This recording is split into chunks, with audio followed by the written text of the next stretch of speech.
celebrating the Armenian Cultural Festival here in Tahunga, and we had a special commemoration in the dedication of William Saroyan Square here at the intersection of Belmont and Commerce.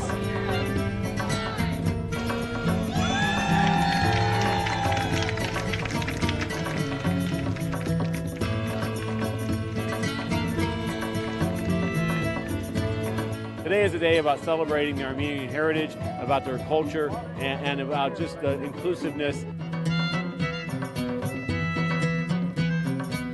I think for our community to have this, we are blessed, and it just, I think it adds awareness.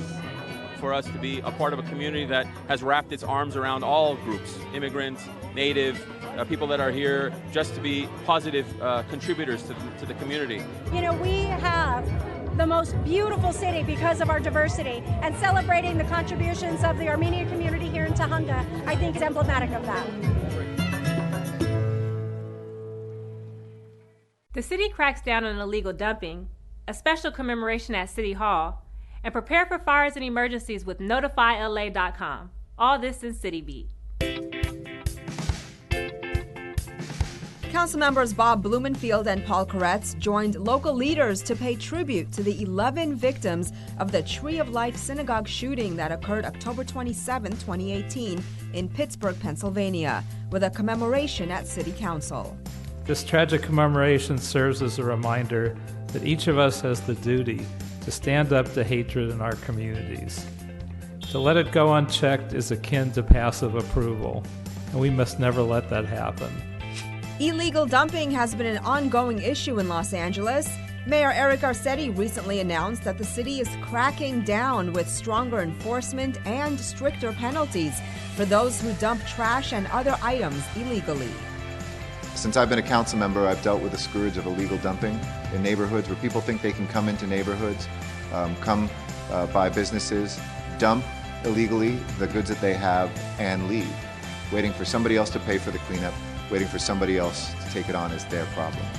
Wildfires can erupt anytime.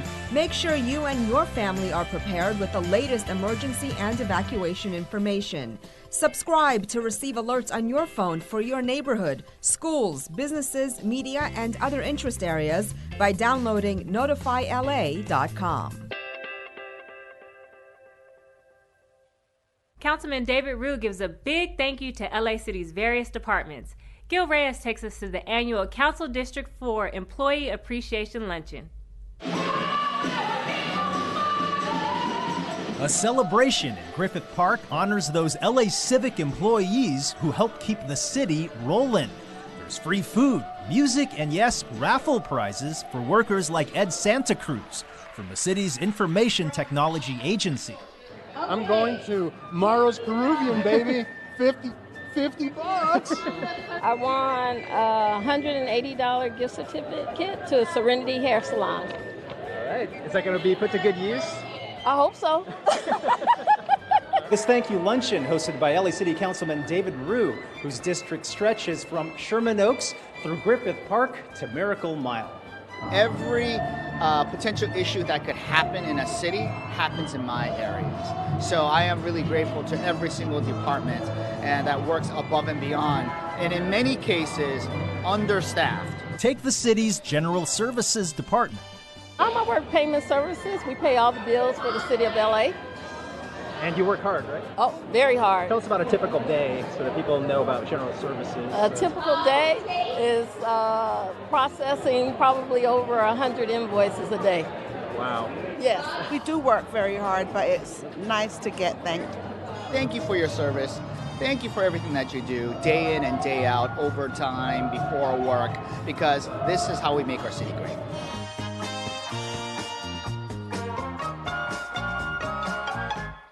Prizes were donated by restaurants and other businesses throughout Councilmember Rue's 4th Council District, and local band the Hollywood Deltones supplied the live entertainment. Wisdom LA put on a visually stunning treat for the eyes as visitors made their way through an immersive art experience surrounded by vivid, colorful recreations of Dia de Muertos. This is what we feel during the Festival of Life. What we're seeing today is an immersive art installation that brings to life Day of the Dead in a new way. So we're taking the best of what the holiday is and reinterpreting it in a very artistic and very cool way. We have 4 domes, and in each dome we actually have different elements of the Day of the Dead holiday. We have some amazing cocktails, which I absolutely love. The artwork is really dope. There's a blend of like fire and lights and water. It's kind of like a sound bath, so every room that you walk in is a completely different experience, and just a great way to celebrate the holiday. Get a taste of what Dia de Muertos signifies for us, for Latinos, and especially for Mexicans.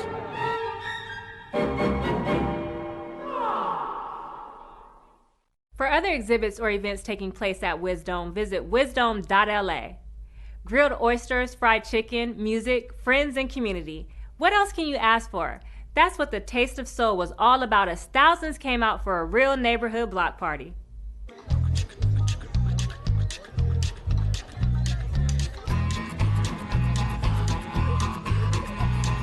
Taste of Soul, the biggest, best party in Los Angeles. Every year, 350,000 people, nearly 1 out of 10 Angelenos come right here to the heart of LA to celebrate food, music, culture.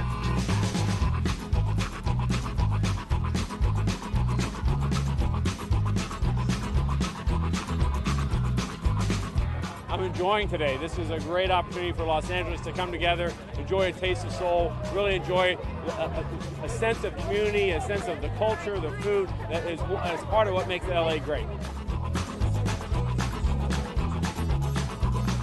Everybody has gotten the message that it's a real good event to spend your Saturdays. The best attraction here is food. Right.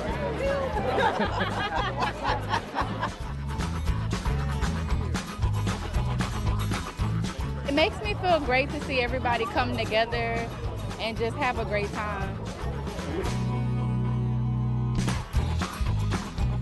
How you doing? I love you, Mama. Everything out here is amazing. Make sure you come out next year because you're definitely missing out. Each year, the Fashion Institute of Design and Merchandising teams up with the Hollywood studios to showcase the clothes that make the shows. Anita Bennett takes us inside the school's 13th annual TV design costume exhibit. I know this.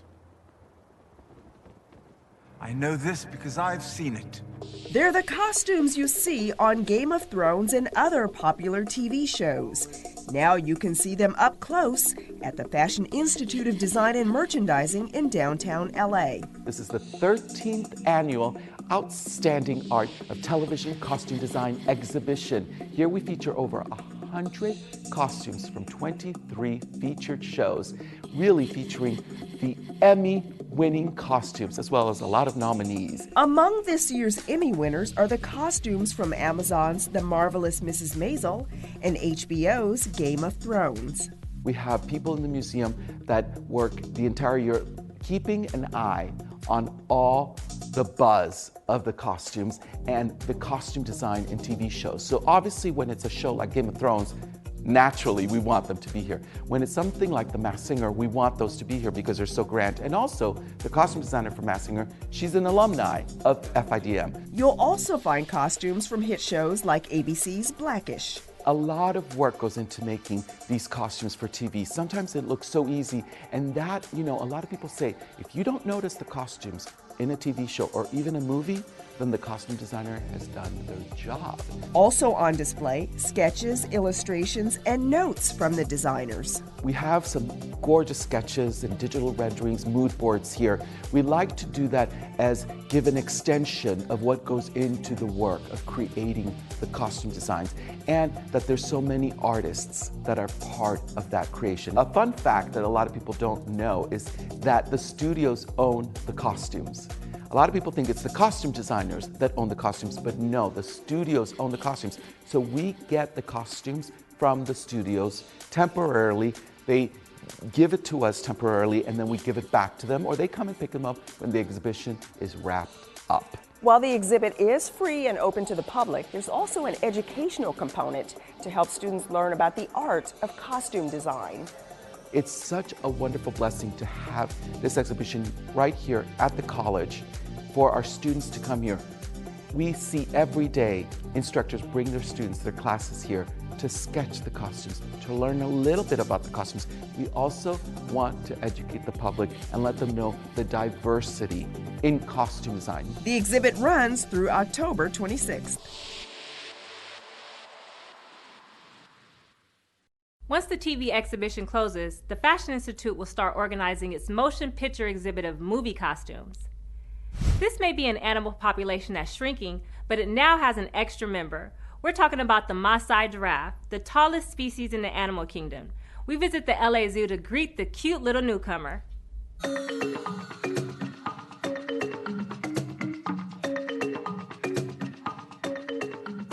The giraffe herd at the LA Zoo just got a little bigger. And a baby giraffe is exactly what the public is getting. The newborn Maasai giraffe came out of the gate for its media and public debut. This, its first full day outside for all visitors to see, as she bonded with the rest of the herd. For now, call her Baby. She doesn't have a name yet. When the baby's born, they average about 6 feet tall and 150 pounds. This particular one was 138 and about 6.5 feet, so she was quite tall. She might just get as tall as her father, who is 17 feet tall. Meanwhile, she spends her time discovering, sniffing, and tasting the world around her. They have an 18-inch long tongue, which helps them kind of pluck leaves off of trees. The dark pigmentation of their tongue helps prevent their tongue from getting sunburned, since they spend all day in the hot African savanna sun plucking leaves off of trees. As if this little tyke wasn't already special enough in herself, and she's right there with all the grown-ups, she's also special for a different reason. She was born as part of a species survival plan program, and earlier this year, giraffes were labeled as endangered. I can imagine a world without giraffes. I mean, they're just a magnificent species that unfortunately is suffering what's been referred to as a silent extinction, because a lot of people don't realize that their populations are declining. Animal advocates say the best way to help the giraffes is to contribute to groups working to save them, such as the Giraffe Conservation Foundation. It could mean seeing a lot more babies like this one, a baby that is learning fast, and she seems more than ready for her first close-up. To find out more about the Giraffe Conservation Foundation, visit giraffeconservation.org. Check out some cool artwork at an open studio, get your Java fix at a coffee festival, and if you have a thing for sneakers, you definitely won't want to miss this pop-up. All this and things to do. Fall is here, and the artists at the Keystone Art Space are getting ready for their seasonal open studio. Keystone Art Space has over 50 artist studios featuring painting, illustration, printmaking, photography, sculpture, and more. The event is free and open to the public, so check out the Keystone Art Space Open Studio Saturday, November 9th, beginning at 6 p.m. For details, email keystoneartspace@gmail.com. The Los Angeles Coffee Festival is a champion of culture. Get set to enjoy endless complimentary coffee tastings, interactive workshops, and demonstrations from world-class baristas. Plus, delicious street food, coffee, cocktails, live music, and more. The Los Angeles Coffee Festival lands on November 8th at the Magic Box at the Reef. For more, visit la-coffeefestival.com/tickets. Come experience Sneakertopia. This massive sneaker and street art exhibit will transport you through a series of immersive, mind-blowing galleries celebrating the art and culture of sneakers. A story of creativity, expression, and innovation. Get close to dozens of the most famous sneakers ever released. This exhibit is one part pop art gallery, one part insanely huge sneaker closet. Don't miss Sneakertopia LA, happening throughout November at the Promenade at Howard Hughes. For ticket information, visit sneakertopia.com. And that's a look at some things to do.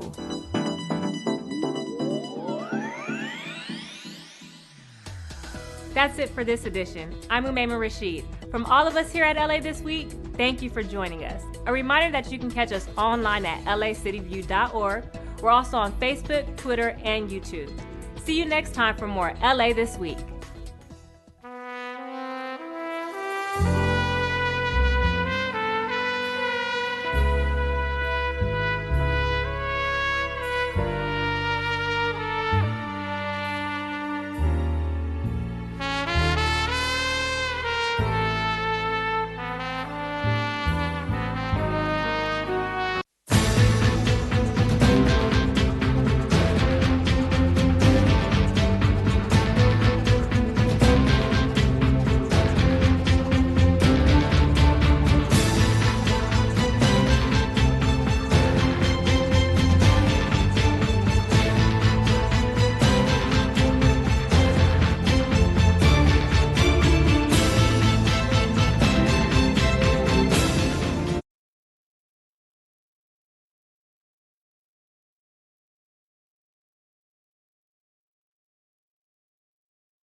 Good morning. Good morning. Please take a seat. Shh. Everybody, please take a seat. Today is Tuesday, November 5th.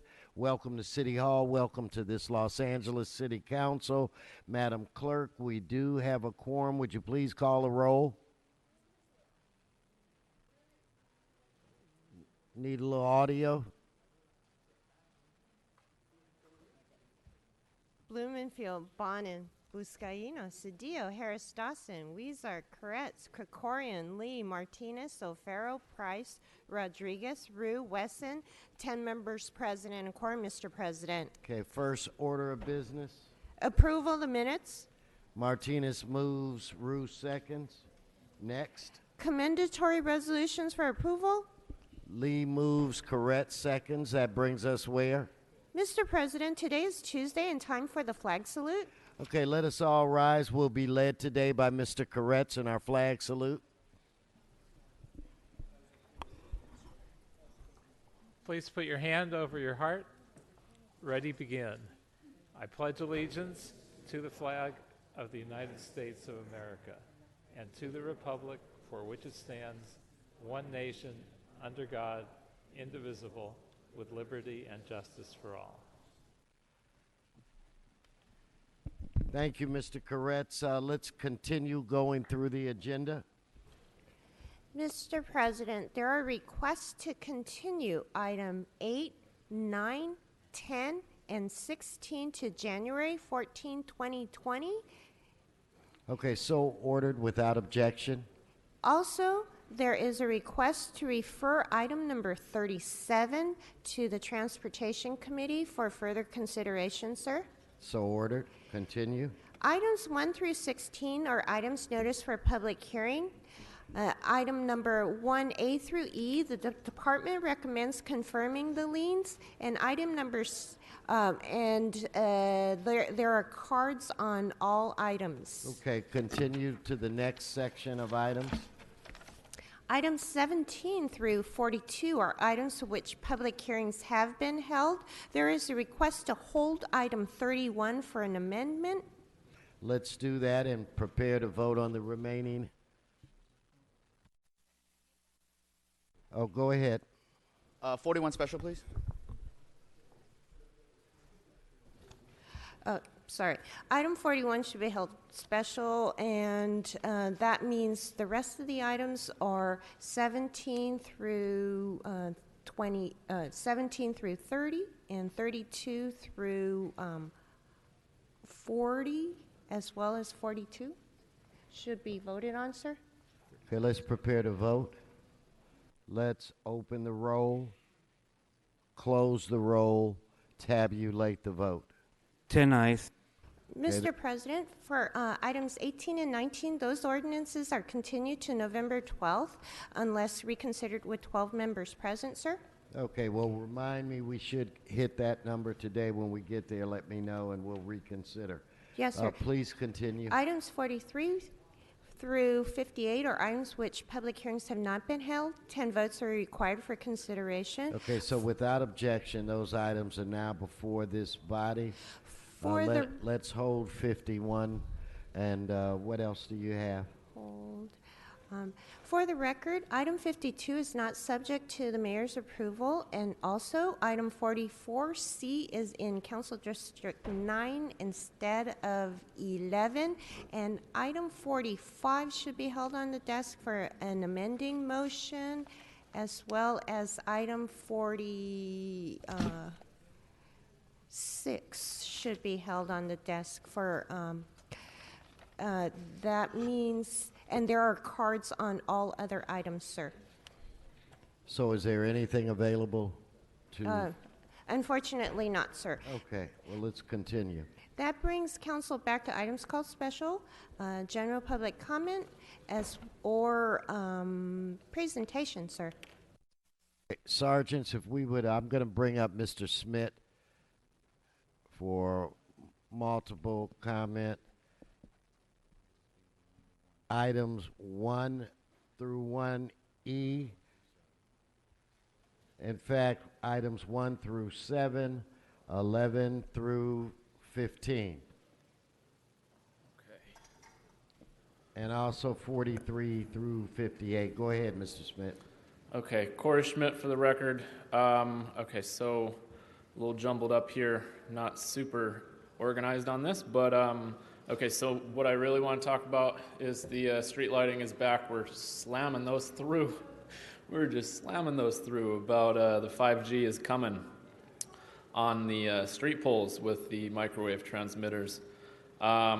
So not a fan that we keep doing this, because you know how stuff cooks in your kitchen. So okay, so we're getting rid of a bunch of so no cars for sale, and there's donations going on, and the historic cultural thing, I'm into that. I like that you guys are listening on that, taking some of these properties into consideration. But on the other hand, there's a bunch of liens on properties, and I also agree with those.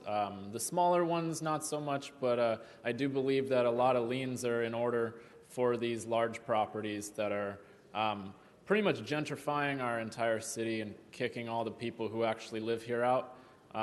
So, we should be giving those properties liens and having them fix that problem, because I don't know about you guys, but I kind of like to live here without paying $4,000 a month for rent. Maybe $3,600 or something like that sounds like something that I don't want to do. So let's see. So no RVs. We're doing permit parking.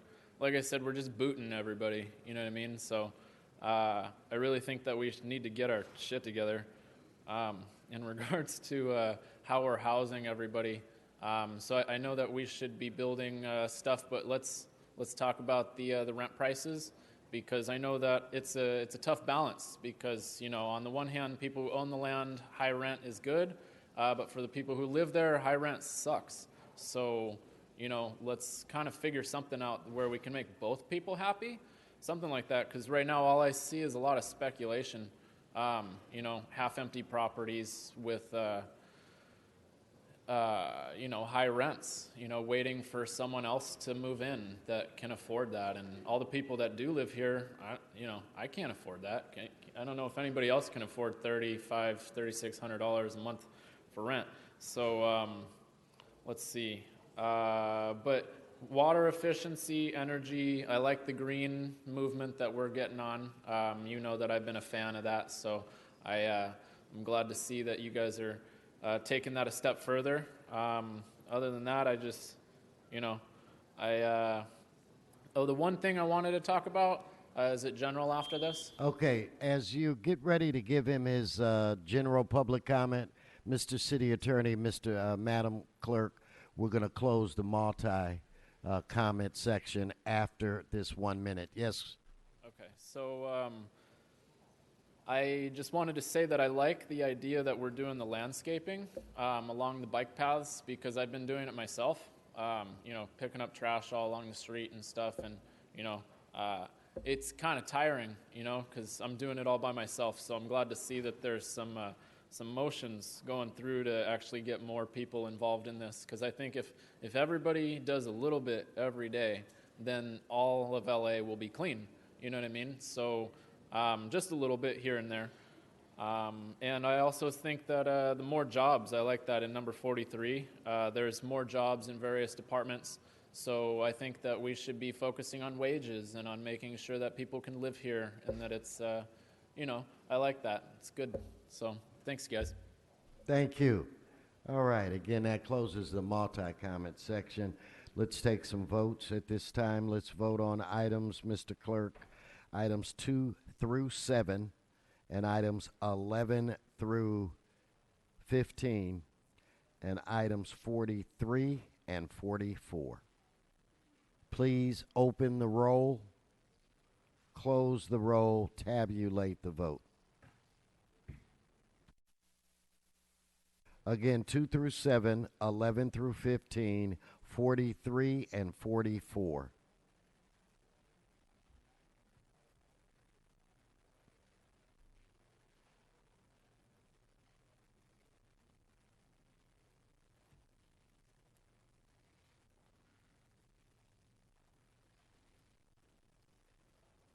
We good? Good. Let's open the roll, close the roll, tabulate the vote. Aye. All right, Mr. I heard him. Okay. Now let's vote on items 47 through 50 and items 52 through 58.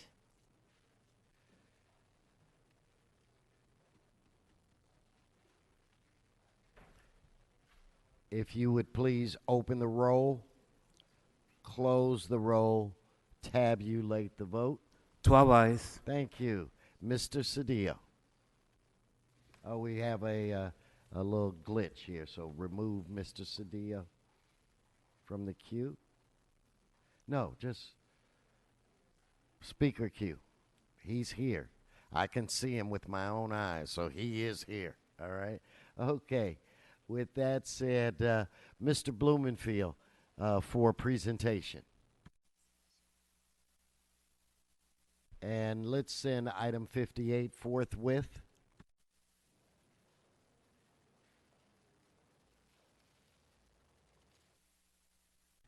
Mr. Blumenfield, the floor is yours.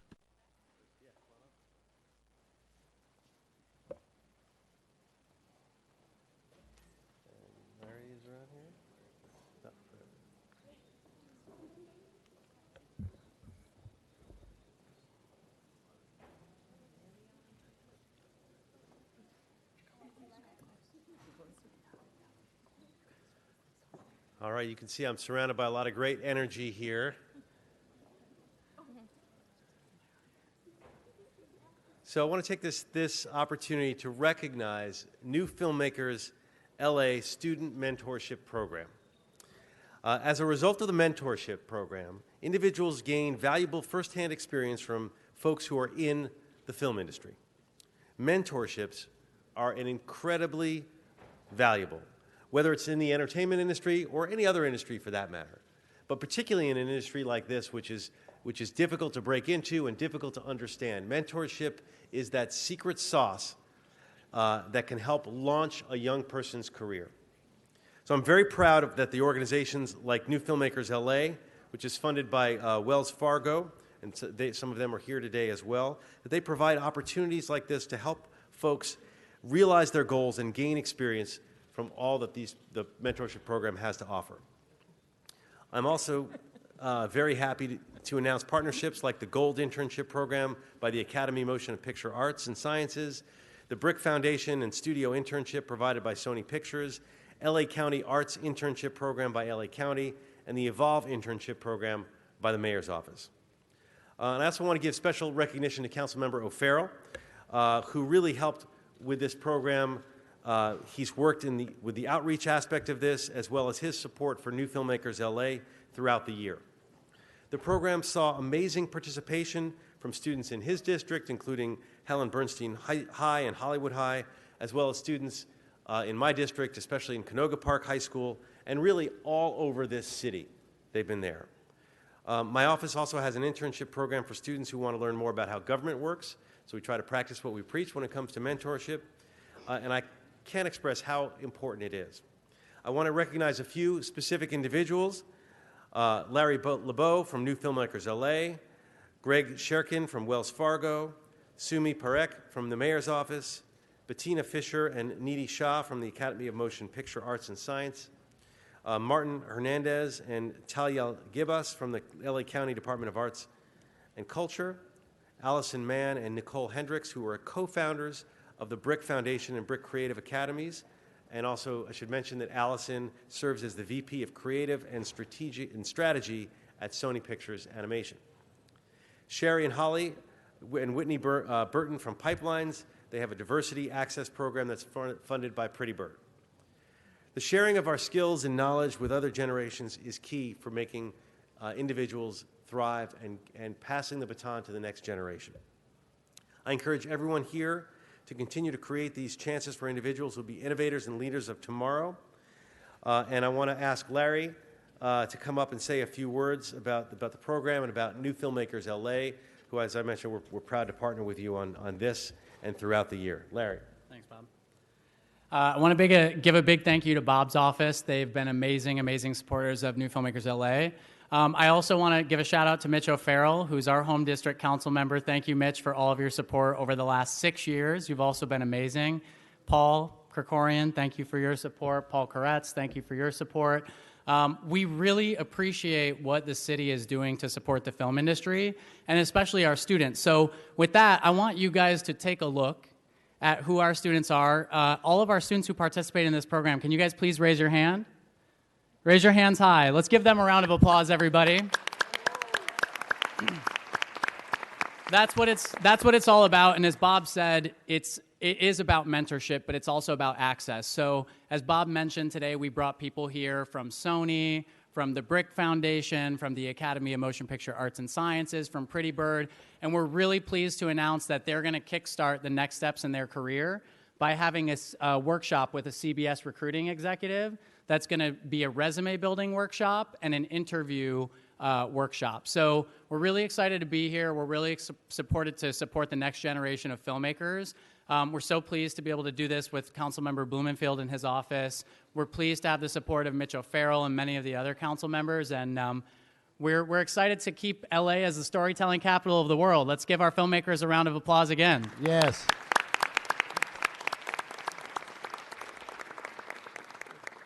Hey, Bob, I got to tell you, I got to say, well, anyway, congratulations to all of you. And Sherry, I'm not a photographer, but this is one heck of a shot. So we don't want to miss this moment. So if you could kind of trust me on this one, kind of scoot around here and get everybody smile. And Bob, you keep talking and do what you do. Do that voodoo that you do so well. That's a great shot. Give them a round of applause. Good-looking group. Congratulations. And we have a certificate from the City Council to recognize New Filmmakers LA. Please accept this small token of appreciation from all of us here.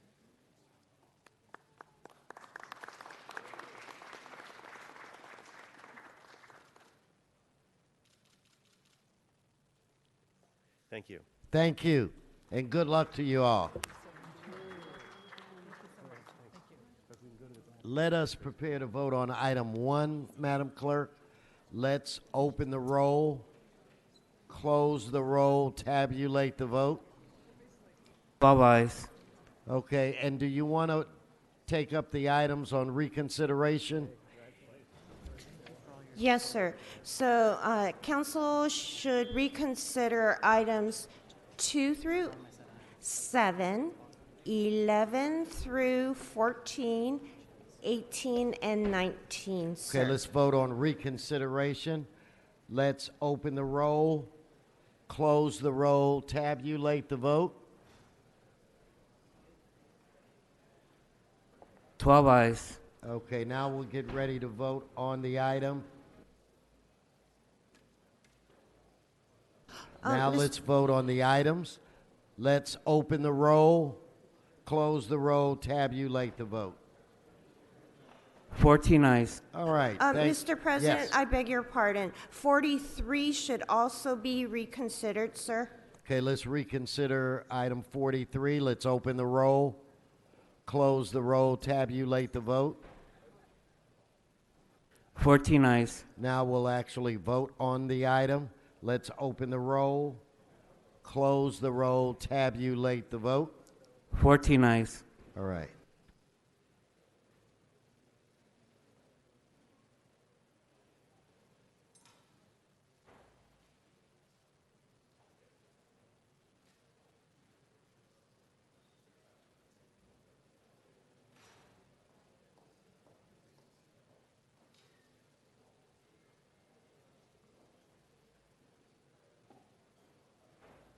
Okay, now, members, let us move to item 51. And let me explain to you how we're going to move forward on that item. Shh. We're going to play a video. And after the video, we're going to do 25 minutes of comment from the public. And then we will have the conversation amongst this body. So if we could cue the video and play that, and then I'll be calling people up to come and speak. Hi, my name is Pramila Jayapal, and I'm so proud to be the Congresswoman for Washington State's 7th Congressional District. I'm sorry I can't be there with you today, but thank you for the opportunity to share some thoughts. I am so proud of the City of Los Angeles for your efforts to pass a resolution in support of Medicare for All. There are more than 200 other communities across the country organizing and working to win city and county council resolutions in support of Medicare for All. Already, in just this past year, we have seen resolutions pass in 20 cities from coast to coast and in between, from Norristown, Pennsylvania, to right here in my own district, Seattle, Washington. And today, the City Council of Los Angeles will vote on the Council President's resolution in support of My Medicare for All Act, H.R. 1384. Medicare for All is especially important to me because I believe it is far past time that we fix our broken healthcare system. It's past time that we guarantee and provide high-quality, comprehensive healthcare for all. And it's past time that we tackle the crushing cost of healthcare for the American people. Medicare for All is the only plan that does that.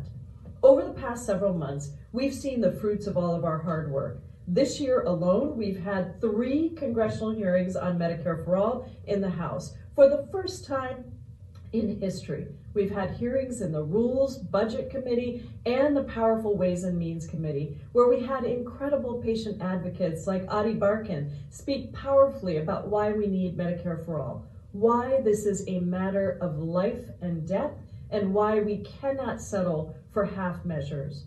More than half of the House Democratic Caucus is co-sponsoring the bill. That's 119 members. And more than 2/3 of all Americans already support Medicare for All. So when the opposition tries to tell you that this is a radical idea, you can just let them know Medicare for All is what the majority wants. We are seeing the way it is headlining every discussion around healthcare, and the response that we are ending up getting from powerful, well-funded opposition and attack ads against Medicare for All. And still, in spite of those attack ads, the American people resoundingly support Medicare for All as a serious policy to address our very broken for-profit system. So while we keep working hard in Congress, you have been knocking on doors, planning and hosting organizing parties, and helping to move forward this city resolution to support the Medicare for All Act of 2019. Your work is so critical, now more than ever, to keep the drumbeat going in every community across this country. These local resolutions are a really important part of that strategy. We need people to step up all around the country in red and blue and purple states and districts, urging your city, your town, your county to pass a resolution in support of Medicare for All. Being active, making noise, and keeping this issue on the agenda in your communities will help keep up the pressure in Congress as well. It is past time to fix our broken for-profit system. So let's get Medicare for All done. Thank you for everything you do. Okay.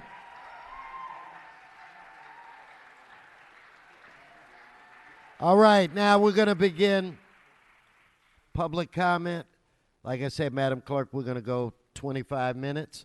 I want to start out by asking Susie Shannon to come forward, Betty and Clifford Tasner. Hi there. Good to see you. Hi. Hi, everyone. I'm Susie Shannon. I'm a member of the Health Commission. Last year, I lost my employer-based health care, but a few months ago, I was lucky enough to land a job as the California political director for Bernie Sanders' campaign. And with my new health insurance, I went to the doctor and was diagnosed with ovarian cancer.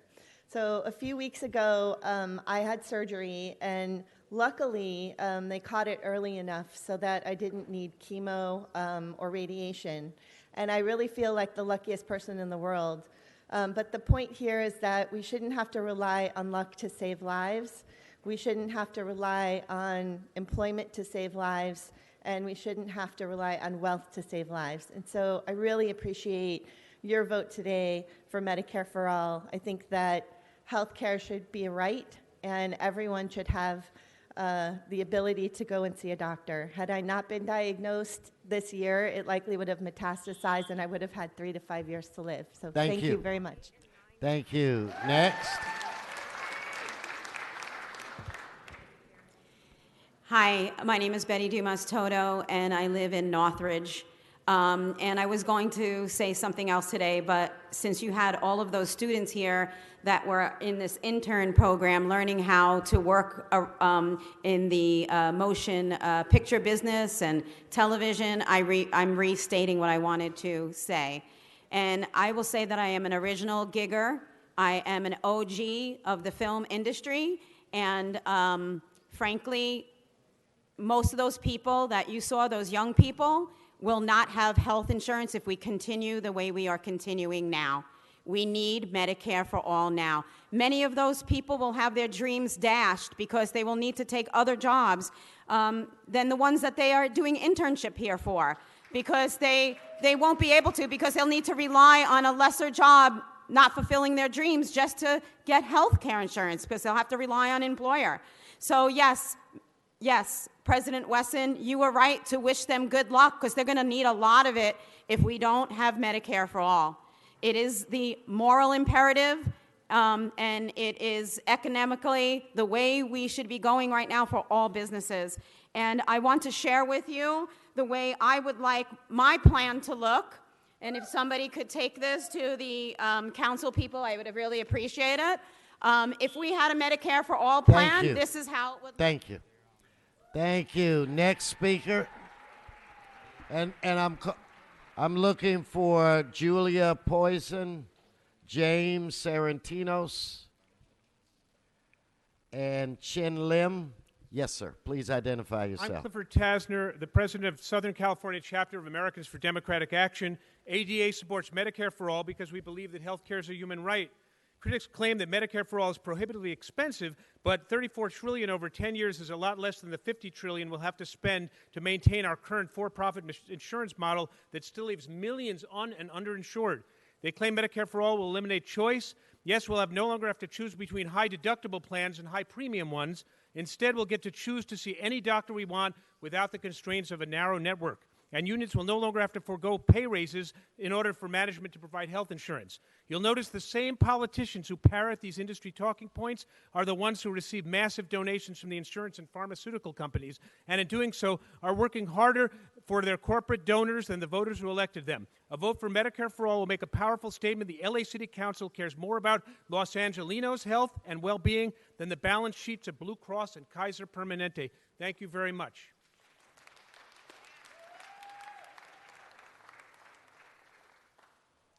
I believe I get 3 to 5 minutes as a neighborhood council member. Can I confirm that I get that time? Thank you.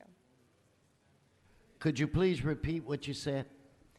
I'm a neighborhood council representative, and so I get 3 to 5 minutes to speak. No, it's up to the discretion of the chair. So at this point, I want to try to get as many people to speak as possible. So we'll restart your time and go ahead and speak for 1 minute. Go ahead. Please, come on. My name is Julia Posen. I'm an LA native, a UCLA graduate, a local small business owner, and a neighborhood council member in downtown LA. And I'm also someone who's chronically been underinsured. Today, I'm speaking as an executive board member of my neighborhood council representing Little Tokyo and Arts District, and I'm proud to say that our board endorsed this Medicare for All Act last September. And this is why. The U.S. Census Bureau says America's population is 327 million people, and 9% of those people have no health insurance whatsoever. That's 28 million Americans, the same number of people as everyone who lives in New York and New Jersey combined. When you include Americans who are underinsured, like myself, meaning they can get insurance but they can't afford their premiums and deductibles, it's millions more. Medical debt is the #1 cause of bankruptcy in America, and 2/3 of Americans in medical bankruptcy had employer-provided health insurance but we're Okay, let's give her underinsured another like I minute. am. Let's give her another. I appreciate that. Thank you. In Los Angeles, we're supposed to be leaders, setting an example for the rest of the country. But in LA, there are 893,000 medical uninsured residents. That's proportionately 13% higher than the national average. My neighborhood includes parts of Skid Row, so let's talk about Skid Row. In this 50 blocks, tens of thousands of my neighbors are homeless. 2 out of 3 of them are people of color. And despite their medical needs, which includes much higher rates of heart disease, cancer, liver disease, kidney disease, skin infection, HIV, AIDS, etc., their primary medical treatment comes from jails. My homeless neighbors in Skid Row have a life expectancy under 50, and they are the least likely to be able to afford health care.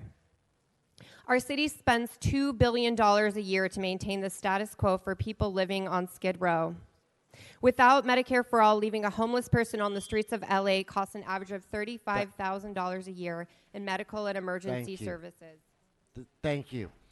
And let me just quickly explain, and I appreciate the work of the neighborhood council.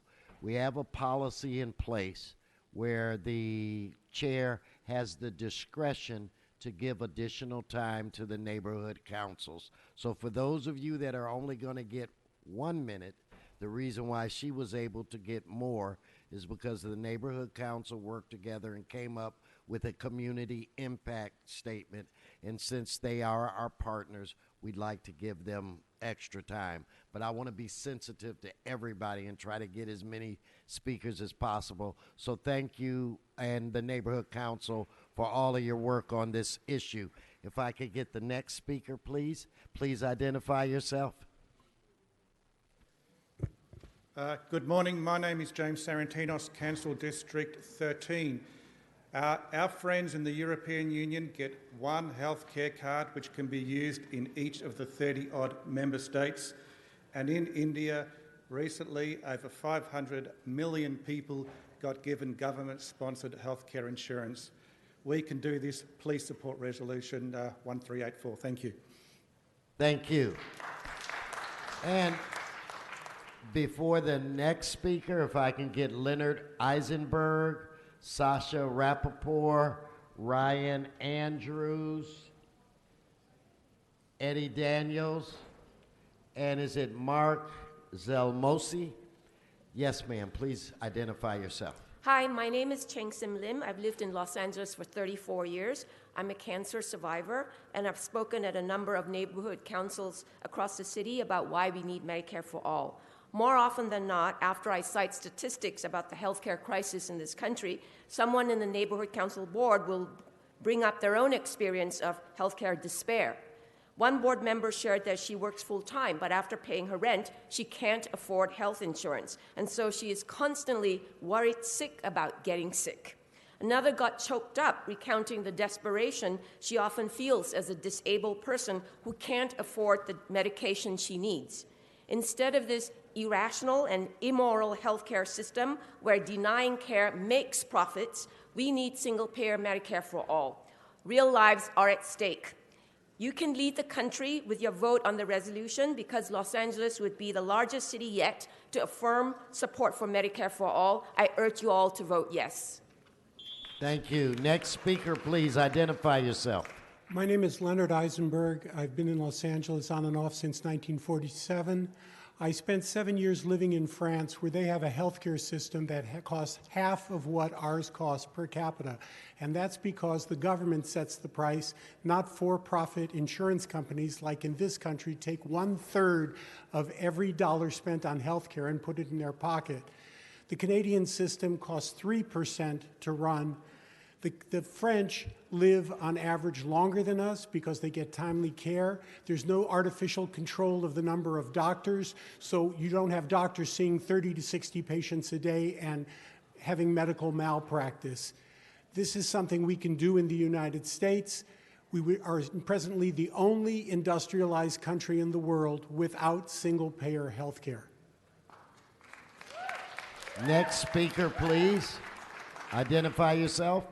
Hi, my name is Sasha Rappaport, and for the past year, I've been part of a team of activists that have been speaking to our communities in Los Angeles about their needs for health care. I have heard countless stories about the struggles of being uninsured or underinsured and the burden of rising healthcare costs. This fight is intrinsically tied in with housing, and I have talked to so many people that have chosen to not forego their healthcare needs because they have to pay for their housing, and that's unacceptable.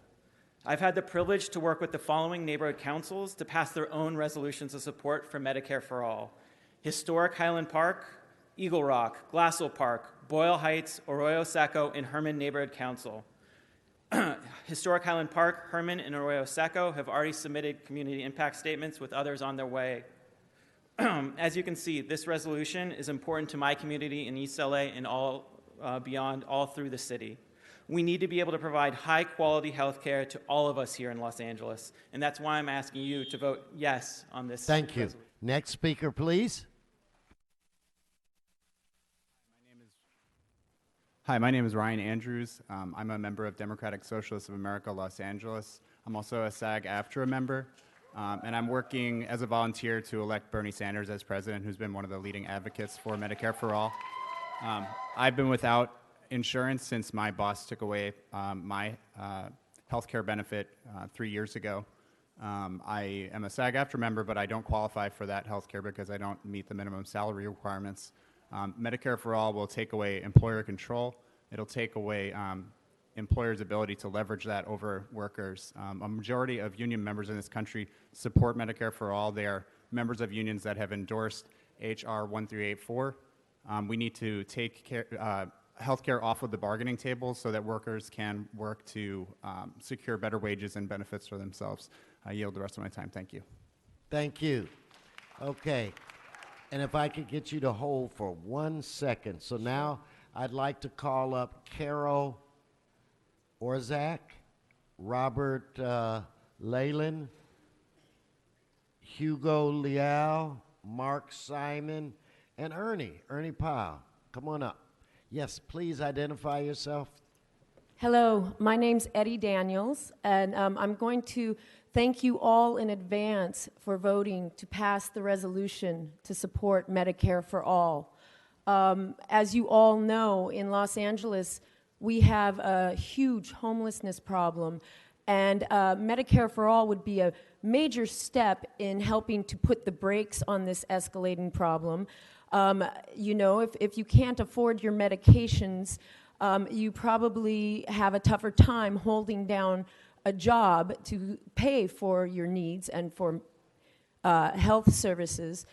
So I feel like just for that simple reason alone, putting the brakes on the homelessness problem, Medicare for All is one of the biggest pillars in solving that problem. So I really thank you all in advance, and I yield the rest of my time. Thank you. Thank you. Next speaker, please come forward and identify yourself. Hello, I'm Mark Zamoski. I'm in District 2, and I'm here on behalf of American Federation of Musicians Local 47, which represents 8,000 or more people here in the district. Similarly, before that, all local AFM locals in California were in support of SB 562, and which was a whole lot more than 8,000 people. Personal story, I'm a cancer survivor as well, and I've been on both sides of the fence, joined Medicare a year ago, and what I have to say is not having to argue with places like SoCal Solutions for authorization for screenings that UCLA Johnson Center, which is a National Institute of Health Cancer Research Center, recommends for me. Not having to fight that fight over and over again has been wonderful. Thank you. Thank you. Yes, next speaker, please identify yourself. Yes, hello, my name is Carol Orzak. I live in Echo Park. I've lived in Los Angeles for 50 years. I'm an artist and a retired arts educator. I was lucky enough 7 years ago to have health insurance when I had a blood clot and was at UCLA, and my medical bill for 5 days was $485,000. And after that, I had an accident in my garden, and I had a hand infection from a thorn, and my medical bill was almost $200,000. I was lucky to have medical insurance from LAUSD. However, we need to make history today. We need to move away from the for-profit model of healthcare delivery to human rights delivery system. 1 out of 5 people need mental health access and can't get it. 1 out of 3 of our homeless population needs mental health care and does not get it. Let's make history today. Thank you. Thank you. Next speaker, please. My name is Robert Leyland. I'm a resident, longtime resident of Luncheon Valley, Council District 13. I've been a resident of Los Angeles for over 40 years. Not long ago, I almost lost my wife due to congestive heart failure. Fortunately, she was admitted to the hospital when she qualified for Medicare. We were told that the procedure would have been simple had she been treated sooner, but we had no medical insurance. No one should have to wait for health care that is needed. Thank you. Thank you. Next speaker, please. Good morning, council members. My name is Hugo Liao. I've lived in Los Angeles County for 43 years. I'm a UPS driver. I've been with the company for 25 years. I'm currently fighting leukemia, and I can imagine, without health insurance, what my bills would be. Right now, when I receive my bills from my insurance company, when they itemize it, the bills that I've received has been about $800,000 for my treatments. So you could imagine with somebody without insurance, they would lose their homes. They wouldn't be able to make their, card notes. They wouldn't be able to put food on the table.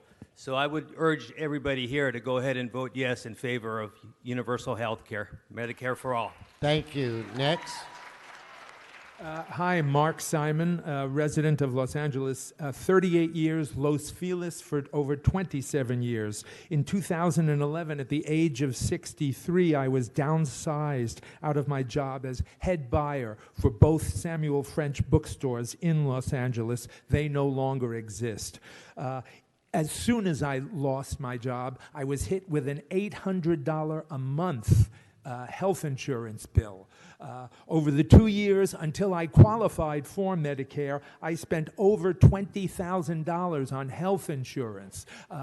Medicare for All will save the United States, if over $1.3 trillion in savings, Medicare for All, over a 10-year period. Medicare for All now. Ernie, before you start, let me call up Erica Ferriston, Francois Colton, Emily Colebrenner, Montera Davis, and is it Poe Newman? Please come up, Mr. Powell. Thank you, and good morning, everybody. My name is Ernie Powell, and I'm here representing Social Security Works, which is a national organization that fights to protect and expand Social Security, Medicare, and Medicaid. I'm also here to tell you that we strongly support Medicare for All and urge that you pass this resolution. We agree with every single word in the resolution. We are confident that Medicare for All will guarantee every American the health care they need. It is a natural next step as we work to correct our dysfunctional health care system. Many of you know me in past years as an advocate for seniors, and I will tell you that this Medicare for All will help seniors in almost immeasurable ways. Number one, it guarantees long-term care insurance. That was part of the ACA, and then it was extracted from the ACA. Seniors need long-term care help. As the governor told us many months ago, we have 10,000 people reaching 65. Thank you. Thank you, Ernie. Next speaker, please. Please identify yourself. And if I called your name, please get in line. I want to try to get as many people as I can. Yes. Hi, my name is Erica Ferriston. I'm the president of the Pacific Palisades Democratic Club in Councilman Bonnin's district. And our club has endorsed H.R. 1384. And President Wesson, we are so grateful to you today for bringing this to a vote. So thank you so much, and thank you, Councilman Bonnin, for your support. As I shared with the council member, you know, Los Angeles is a very powerful city. And at about the same time, the United States implemented Medicare, Canada implemented basically Medicare for all, and it was led by one province. So Los Angeles has the opportunity to lead this state and this nation for Medicare for all by starting with this vote today. Thank you. Next speaker, please. My name is Emily Colbrenner. I came from and reside in CD12, John List District, and I'm here because I really feel the urgency and compelling reason to adopt what many Scandinavian countries and many industrialized countries to have advanced healthcare systems like Medicare for all. You know, I'm a cancer survivor, and I'm just lucky because I had money saved to pay for my healthcare. However, not too many people are as lucky as I am, and I can't count on luck every time because healthcare costs are rising at more than 20% each year. And where do we get the money to pay for that? From our own pockets, from our savings, from our investments? We have kids to put to school. Thank you. Thank you. All right. Before the next speaker, Emily Dibini, Sean Broadbent, Maureen Cruz, Alan Minsky, Stephen Morlock. Please come on. Hi. Identify yourself. Hi, my name is Françoise Colton. I thank you all for bringing this resolution up today. I urge you to vote in favor of it. This is the richest country in the world. We know that Medicare for all would be cost effective, so please vote in favor for Medicare for all. Just in terms of my situation, I have Crohn's disease, my husband's bipolar. We pay $1,200 a month for insurance. I just had surgery and I still had to pay a huge amount out of pocket. That's really unconscionable. I'm paying for insurance and yet it doesn't really cover me. So I'm just urging you again to please vote in favor for healthcare for all, and thank you very much for your time today. Thank you. Next speaker, please. Hi, how do you do, distinguished members of the City Council? My name is Paul Newman, and I'm here to talk about Medicare for all. We're going to need it in the future because as the climate crisis increases, species are migrating north, some of them carrying diseases. When there's an epidemic, how can a hospital refuse someone who doesn't have insurance? It would only propagate the disease and have it spread and make it worse. That's just one point of many things, of the many benefits of Medicare for all. So I encourage you all to support this resolution. So thank you very much. Thank you, sir. Next, please. Come on, we got an outside shot to get everybody. Come on. Hi. My name is Emily Dibini. Like many Angelinos, I am self-employed. When I was pregnant, I had to work 18 hours a day till 3 in the morning so I can pay for the birth of my first child. My pregnancy was not full term. Exhaustion caused low amniotic fluids and forced my doctor to induce labor to save my son. Instead of celebrating a beautiful life event, I was crying thinking no mother should have to be forced to choose between paying rent or paying for a pediatrician. Please vote yes on Medicare for all for the sake of all the working families. Thank you. Thank you. Next.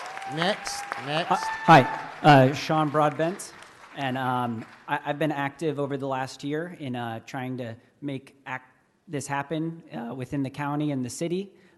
Been working with our neighborhood council members, presenting this idea to them, and 18 of them have adopted this and supported this. And as we spoke to neighborhood council members, so many of them identified with the inequities within our system.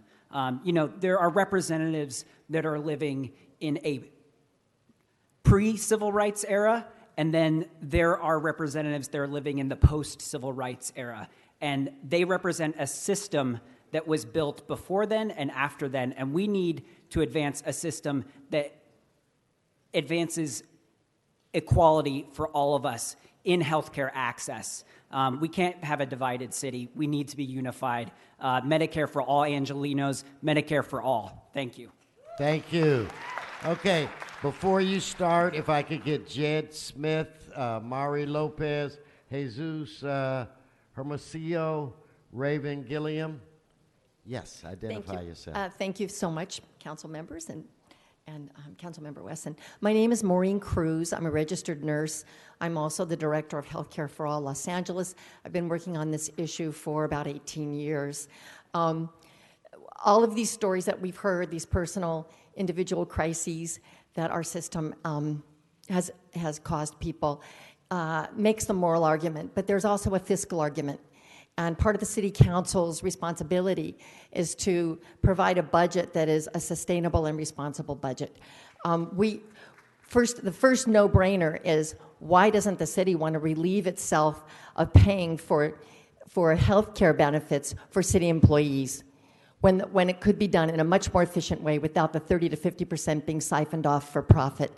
The second part that I wanted to talk about is the fiscal responsibility of equality for all communities. We have a medical apartheid system where the people in South Central LA live in medical. Thank you, ma'am. Next speaker, please. Please identify yourself. I'm Alan Minsky, and I was the longtime program director at KPFK Radio Los Angeles, but now I have moved on to be the National Executive Director of Progressive Democrats for America. And PDA, since its inception, has stood for single-payer healthcare. We've had a program called Healthcare Not Warfare since our start in 2004. And since I've been privileged to be the executive director of PDA, we are one of the convening organizations of a national Medicare for All roundtable that includes a whole slew of organizations, labor, physicians, public citizens, but nobody has led that more than the National Nurses United and California Nurses Association. And I just want to say that who better than the nurses to recognize that we have a failed healthcare system and that Medicare for All is humane, it's cost-efficient, and it's what's necessary in the United States of America. I want to thank the City Council for bringing forward the resolution and passing it today. Thank you. Yes, please identify yourself. Good morning, City Council members. My name is Jed Smith, Labor Representative with the California Nurses Association. We represent approximately 20,000 Kaiser Permanente registered nurses in the state of California and approximately 100,000 registered nurses across this state. We've seen in our hospitals every single day what happens when folks can't have that access to care that they need, when we stand in full support of H.R. 1384, and we commend all of the City Council members who are in support of this position and who are going to push this forward. People have the absolute right to health care, and they need to have that access. We are seeing too many people pushed away from that access. They don't have the ability to stay healthy. They don't have the ability to live because they can't afford to pay for medicines, and they can't afford to pay for treatments and see doctors. And when you talk about a healthcare corporation like Kaiser Permanente, half that corporation is not-for-profit. Thank you. Thank you. Next speaker, please. Hi, good morning, Mr. President. My name is Mari Lopez. I'm with the California Nurses Association, National Nurses United. I, too, am here in support and urge you all to vote on the resolution, vote in favor. As my colleagues have been saying, this is not an issue, this is a life and death issue. People are dying every single day because of lack of health insurance. Even folks who are insured, who have good insurance, as we heard this weekend in San Francisco, are dying. They're losing their homes. They're losing their savings. They're losing everything that they've worked to build, their American dream, because of the greed of our health insurance companies. We need Medicare for all. We need to catch up with the rest of the world in providing health care to our population. Thank you. Thank you. Thank you. Yes, sir. Identify yourself. Yes, good morning. My name is Jesus Hermosillo. I am a longtime Angelino. I live in Koreatown, and I am a member of the Democratic Socialists of America. I was reminded a couple of years ago why we need single-payer health care. Even though I had very good health insurance a couple of years ago, there was this glitch whereby I went and I got a physical, and my blood work was sent to Quest Diagnostics Laboratory, one with which my insurance plan had its contract had lapsed just for like 3 days, and that was the window when I got this blood test. So I got the bill for $1,000. After over a year, I was able to, after multiple appeals, I was able to get that reversed. But, it took a lot of effort on my part to appeal that, to fight that. Not a lot of other people can do that. And it was also a year of grief. So, thanks. Thank you. Thank you. Hi. Hello, my name is Raven Gilliam. I am with Healthcare for All California, and I'm also a member of District 10. I wanted to tell a story about when I was a child. I was 11, rode my bike down a hill, flew off of it, demolished the bike, and bits of myself with it. And the biggest concern on my mind was that I was going to get in trouble because this was going to be expensive to go to the doctor. So played it down, just threw an ace bandage on it. A couple weeks later, I had a doctor's appointment to get some mandatory shots. Turned out my arm was broken. And this was something that I feared. And these are thoughts in children's mind. And I also just wanted to read one thing, knowing that most people on the council are Democrats, and I wanted to read the health platform. The California Democrats believe that health care is a human right, not a privilege. The California Democratic Party recognizes that that the health and well-being of Californians cannot continue to be based on arbitrary private and public financial decisions, and therefore advocates legislation to create and implement a publicly funded, fiscally tractable, affordable, comprehensive, secure, high-quality, efficient, and sustainable health care system for all Californians. Thank you. Thank you, Raven. Okay. Do we have Chris, Dr. Gregory Cabellos? Please come forward, Chris. And did Stephen Morlock speak?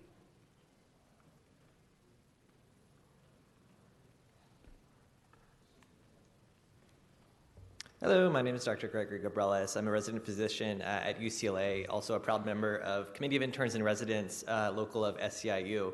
I'm here to speak in favor of the resolution to support Medicare for all. Day in, day out, I take care of patients who are turned away from hospitals, from clinics, not only because they don't have insurance, but because they don't have the right kind of insurance. We as a healthcare system need to come together in order to provide everyone the best possible care, and that means supporting Medicare for all. We need it now, we need it for our patients, we need it for ourselves, we need it for healthcare workers, Medicare for all. Thank you. Next speaker. Hi, my name is Chris Shimizu. I'm a business owner in Winnetka, and I support Medicare for all. And one of the many reasons is because of the outrageous performance of the pharmaceutical companies. My sister has rheumatoid arthritis. She has to get a medication monthly that originally was $2,500, and then when another pharmaceutical company, I think it might have been Amgen, I'm not sure, had bought the patent for that drug, they bumped it up to $25,000 per dose, and her copay is $2,500. Now, this is ridiculous. If we had Medicare for all, we'd have the leverage as a single payer to be able to tell the drug companies, have leverage over what they can charge us, and we'd be able to, people would be able to survive. Thank you. Okay. Did I get Montera Davis? Because I called you earlier, and Emily Cole-Brenner. Did you already speak? Yes. Go ahead. My name is Montera Davis, and I'm a registered nurse. I work at Providence St. John's in Santa Monica. I'm also a proud member of California Nurses Association. Over the course of my career, I've witnessed firsthand how cruel and how unjust the current healthcare system that we have has failed and continues to fail the patients that I have promised to serve. On behalf of the patients that I have served and the patients that I will continue to serve, I urge the council to vote yes. Thank you. Okay, thank you. Okay, we're already over, so that, I appreciate all of you coming down. I think we got to just about everybody, if not everybody, so we do appreciate that. But that closes public comment. So at this point, I'd like to recognize Mr. Koretz. Thank you, Mr. President, and thank you for leading this effort on council. There are a lot of reasons why this needs to move forward. We improved coverage under the Affordable Care Act. However, there are still tens of millions of individuals that are not covered, including almost 3 million in California alone. I certainly had personal experience with this. Fortunately, I have consistently been able to maintain health insurance coverage, but 15 years ago, my daughter spent 3 months in the hospital with an autoimmune disease that completely paralyzed her, and the cost for her health care during that period was $800,000. If we didn't have insurance, she might well not be alive today. Fortunately, she was kept alive and then was eventually able to recover.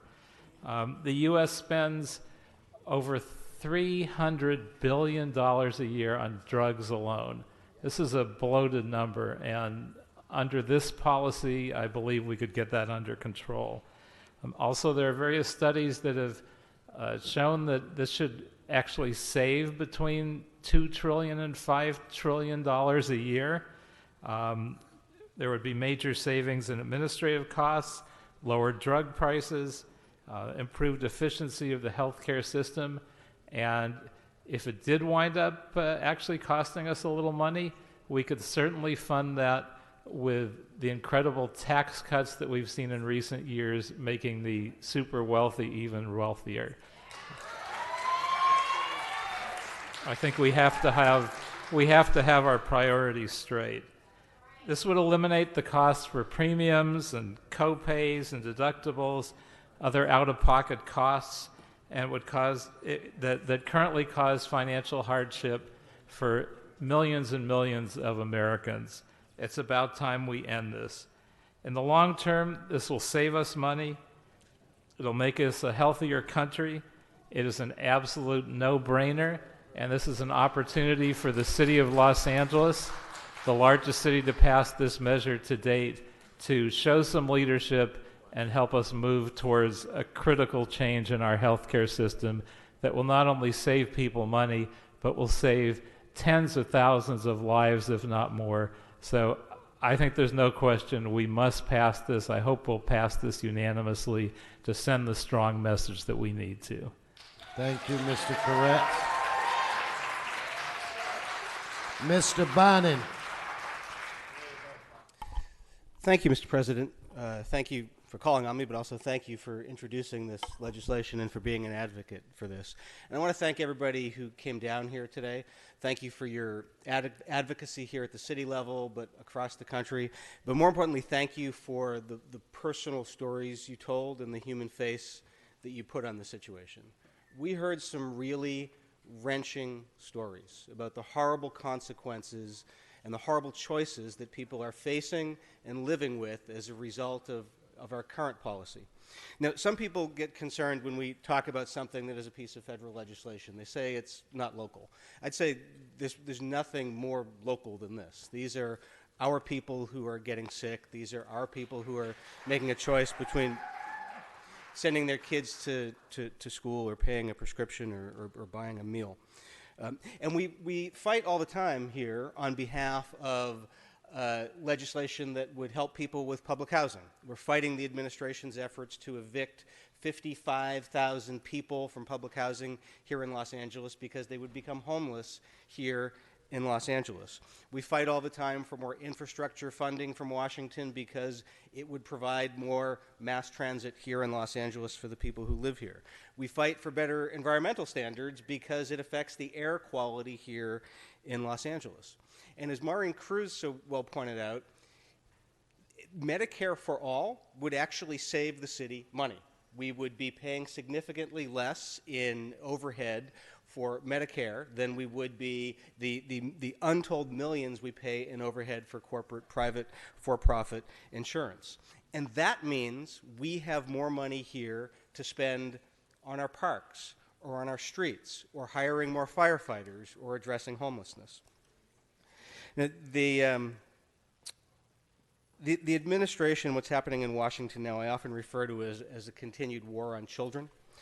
There's a study that just came out from Georgetown University the other day that pointed out that over the past 2 years, 400,000 children have lost their health care coverage, nearly 500,000 children. That's because of efforts to repeal the Affordable Care Act and Medicare, because of delays in funding for the Children's Health Insurance Plan, because of the effective elimination of the individual mandate, and cuts to the Affordable Care Act enrollment, outreach, and advertising. Almost 500,000 children. That's door number one, what we have now. Door number two is Medicare for all. And one of the other speakers passed out these cards for all of us explaining what Medicare for all would mean. Network, all providers included. Copays, primary care, 0. Specialist, 0. Mental health, 0. Dental, 0. Vision, 0. Hospital, 0. Is prescriptions covered? Yes. Eyeglasses covered? Yes. Hearing aids covered? Yes. Long-term care? Yes. What's the deductible? 0. What's the monthly premium? 0. This is the right thing to do for the nation. It's the right thing to do for Los Angeles. Thank you, Mr. President. Mr. Blumenfield. I just want to add on and echo what my colleagues are saying. I mean, I've been advocating for single payer for a decade. But when I was in the legislature, helped co-sponsor one of the single payer bills. It is about time that we move forward. It is painful to see where we are right now. The idea is we want to incentivize actual health care. We want to incentivize prevention. How do you do that? You do that with a single payer system, Medicare for all.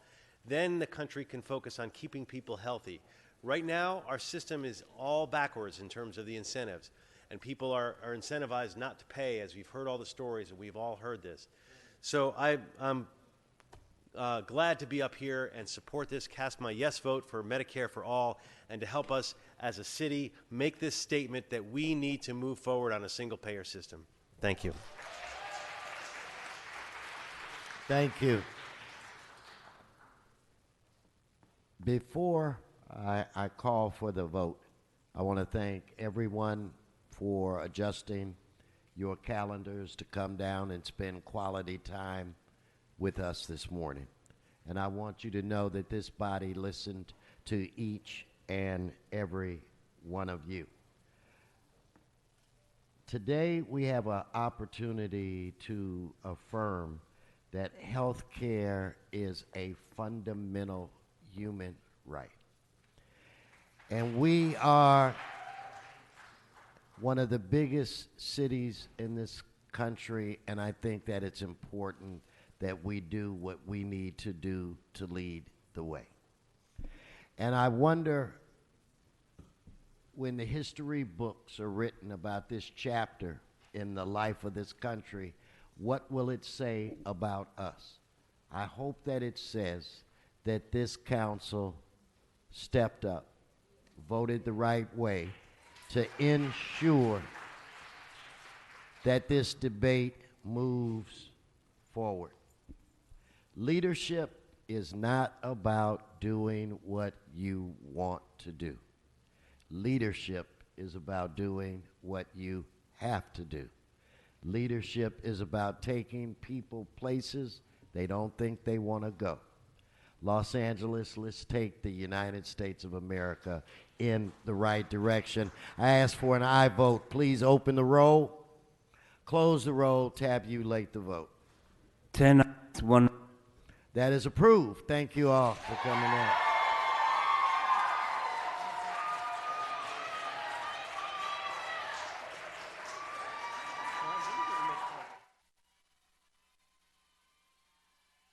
Okay. Thank you guys, but hey, shh. Thank you, but thank you.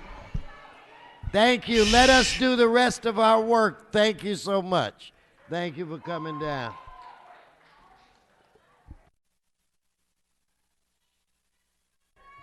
You're so welcome. All right. Madam Clerk, what's next on the agenda? Everybody, shh, please. Mr. President, there's a request to reconsider 8, 9, 10, 11, and 15, sir. Okay, let's vote on those items for reconsideration. Let's open the roll, close the roll, tabulate the vote. 11 ayes. Now this actually vote on those items. Mr. President, items 10 and 11 are continued to January 14, 2020. Okay. Item number 15 is continued to November 8, 2019, sir. Okay, And, so they just wanted them continued? yes, All right. 10, 11, and 15 are continued. And also for the record, sir, the amending motions for 45 as well as 31 have been posted, circulated, and is before council for consideration, sir. Okay, we'll vote on these two items. Let's open the roll, close the roll, tabulate the vote. 11 ayes. Mr. President, there's a request to have item 50, the local emergency, go forthwith, sir. So ordered. And that leaves item 41 as well as 46 special. Mr. Rue, you had an item of concern? 41. Item 41 is now before us. Thank you, Mr. President. And colleagues, what we have before us here on item number 41 is a report and draft resolution recommending amendments to SCAG's Regional Housing Needs Assessment Methodology, or otherwise known as RHNA. Before I call planning and HSID staff to the table, I'd like to take note the importance of this issue and the vote that SCAG Regional Council, which we are all members of, will be taking on this coming Thursday. This vote will shape how the city of Los Angeles and our entire region plans, zones, and builds over the next 8 years. These 8-year cycles are absolutely critical to defining our growth, but it is especially critical now as we face a massive shortage of affordable housing, longer commutes, worsening smog, and massive inequities across regions and sectors of our society. This next decade will be a defining one for our city and for all of California. It will define how we climb out of this housing crisis, how we will develop a way that is sustainable for our climate, and how we will respond to the needs of all Southern Californians. This RHNA discussion is different from previous years because the state is calling for much higher targets than ever before, and more importantly, the state is serious about compelling cities to meet their housing targets. The RHNA allocation methodology will define what those targets mean for our city and what Southern California will look for in the next 10 years. To draw you a quick picture, the last RHNA cycle distributed 412,000 units throughout Southern California, with Los Angeles allocated 80,000, or roughly 20% of those units. This next RHNA cycle, being considered on Thursday, calls for 1.3 million units to be built in Southern California, with 450,000, or 35% of the region's share, in the city of Los Angeles. This is an eye-popping number. But what's truly shocking is how this 1.3 million units are distributed. I have looked through the methodology and how the proposed RHNA allocation would change our region, and I could confirm that the devil is in the details. Let's look at a few examples. The city of Paris, out of Riverside County, has only 4% of the region's jobs within a 30-minute drive, but is being asked to build 10,040 units of housing, while Yorba Linda, with 3 times as many jobs, is asked to build 207 units in the same 8-year cycle. This imbalance goes on and on. Palm Desert, 5,671 units, while Beverly Hills gets 1,368. Coachella must build 15,124 units, but Culver City only 1,656.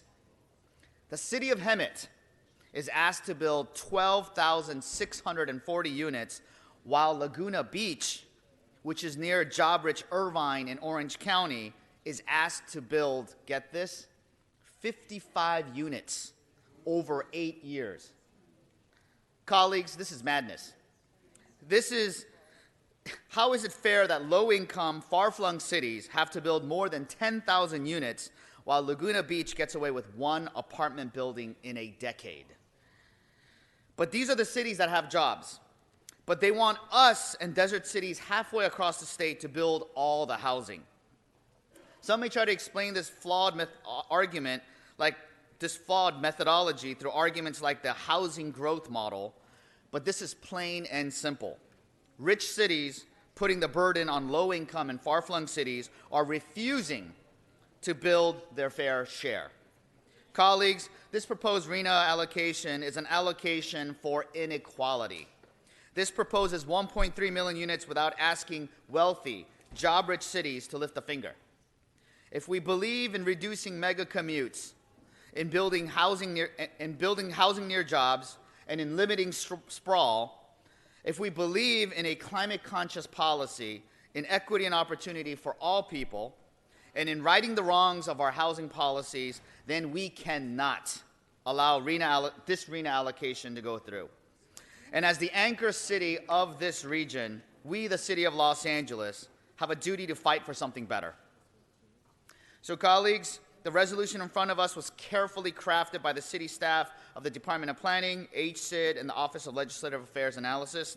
So I invite them up at this time to the table to walk us through the report and recommendations, as well as answer any questions that we all might have.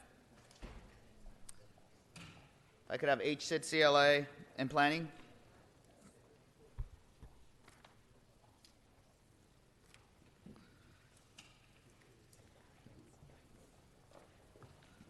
So let me, a few questions and we could open up to colleagues. Could you walk us through the SCAG's proposed methodology and that the regional council at SCAG will be voting this Thursday, and briefly comment on the changes made by the state to the RHNA allocations that boosted the numbers for the cycle, the existing need versus the expected need? Yes, sure. Matt Gillespie, City Planning's Housing Policy Unit. I'll start with your second question, which is why is the number so much larger this year? That is a result of some state law changes a couple years ago that turned the RHNA process into not just looking at projected need and meeting projected housing need, but also looking at existing need, the backlog of existing units. So it looked at new factors such as overcrowding, cost burden, people that have moved to the area but can't find adequate affordable housing now needs to be part of the factor. Unfortunately, the Southern California region scores very lowly, very poorly on things like overcrowding and cost burden, and so the number became especially high in the Southern California region. But that's the reason the number was around 400,000 last time, went to 1.34 because they've added 800,000 units of what they call existing need. And so that's the reason the number is much higher. In terms of the methodology to distribute that number across the region, this is the subject of our report and the vote on November 7th. Just to put it simply, it's a bit wonky. The main factors are maybe 3 factors. 70% of the allocation is basically based on household growth, which may sound benign, may sound like it's just a sort of straight demographic number. But when you dig into that number, as the report does, it raises a lot of concerns about basically cities being able to say, we're not going to zone for multifamily housing. We have not been building housing. The household growth factor essentially rewards those cities by keeping their numbers very low, whereas cities like LA that have been building housing, have been growing, outlying cities that have zoning for housing, that factor, that 70% of the number, gets allocated to those cities. And so that's the biggest factor. The other two factors are transit access and jobs access, which we're in support of broadly, but the devil's in the details again. We're concerned, the report highlights issues. When they look at transit, for example, they're not just looking at how much transit you have in a city, they're saying how many people live near transit. So cities like LA that have a lot of people living near transit, the methodology allocates a lot of growth towards, but areas that have kept growth away from their transit and have maybe single family near their transit, again, those factors sort of reward those cities. So there's particular issues with the transit and jobs that are highlighted in the report that also raises concerns. Great. So basically, the biggest factor is you're being penalized for growing or allowing growth to happen. So counterintuitive. But could you now walk us through the recommended amendments in our resolution that you guys have crafted? Yes, sir. So the report lays out 4 recommendations to alter the methodology. The first would reduce the growth forecast, which I mentioned, the significance, the over-reliance on that factor. So the first recommendation would remove household growth from one part of the methodology, essentially reduce the reliance on that factor of projected household growth from the existing need part of the methodology. The second part would modify the job access factor to focus more on the imbalance between jobs and housing, areas that do not have a lot of population and housing near their jobs. We think there's a better way through the methodology to try to locate housing where there is jobs. The transit access I've mentioned should not just be based on the population near transit, but the area of transit. How much good transit do you have in your jurisdiction? And then the fourth recommendation is around social equity and fair housing. The report believes that there's a better way to further fair housing goals by proactively moving numbers from areas that are disadvantaged to areas that have higher resources, higher opportunities. The current methodology just adjusts the numbers within jurisdictions, does not actually reallocate growth across those jurisdictions. So those are our 4 recommendations. So could you kind of weigh in and tell us where we are in the RHNA process overall and what Thursday's SCAG vote will mean? Sure. So Thursday's vote is the regional council's adoption of the SCAG staff recommended methodology. That is not the end of the process. So if and when they vote on a methodology on Thursday, that would then go to the state. The Housing and Community Development Department reviews that methodology. They provide comments within 60 days on that methodology. Those comments then come back to the SCAG after the new year, essentially, and the SCAG staff would consider those comments, make any necessary adjustments, and then go through another process of finalizing the methodology after they've had a chance to review those. So that would be next year. There'd be 3 more votes, actually, to finalize the methodology after they receive the state's comments. Great. And last question. Mayor Bradley from the City of Riverside submitted a letter to SCAG with their own amendments to the RHNA methodology. Could you, and I know we just gave it to you today, and you had a quick look at it. Can you explain if this aligns with our resolution and what your recommendation on that is?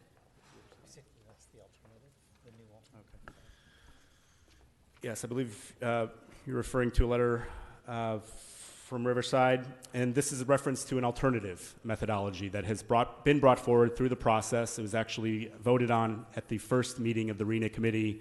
It was a tie 3-3 vote.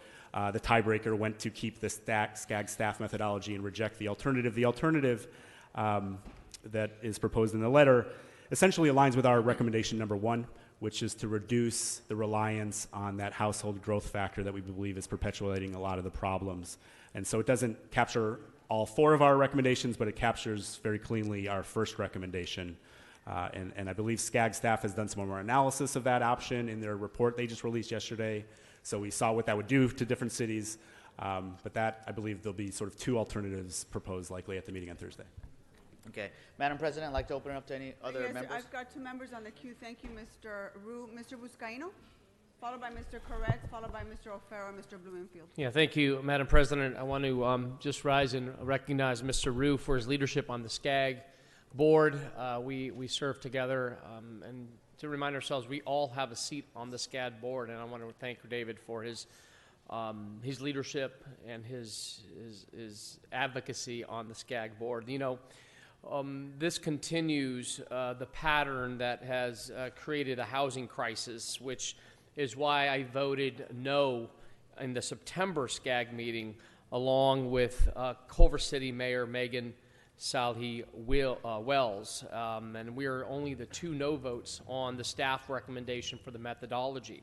And by continuing this pattern, I feel the pattern of planning, we will not only continue to worsen the housing crisis by keeping supply low, but we'll also increase the strain on our roads and on the environment as more and more people will be forced to commute hours upon hours further and further to get to their jobs to the region. And today we stand at the precipice, and if we continue on the path we're on, our children and their children will never be able to afford to live in this great city.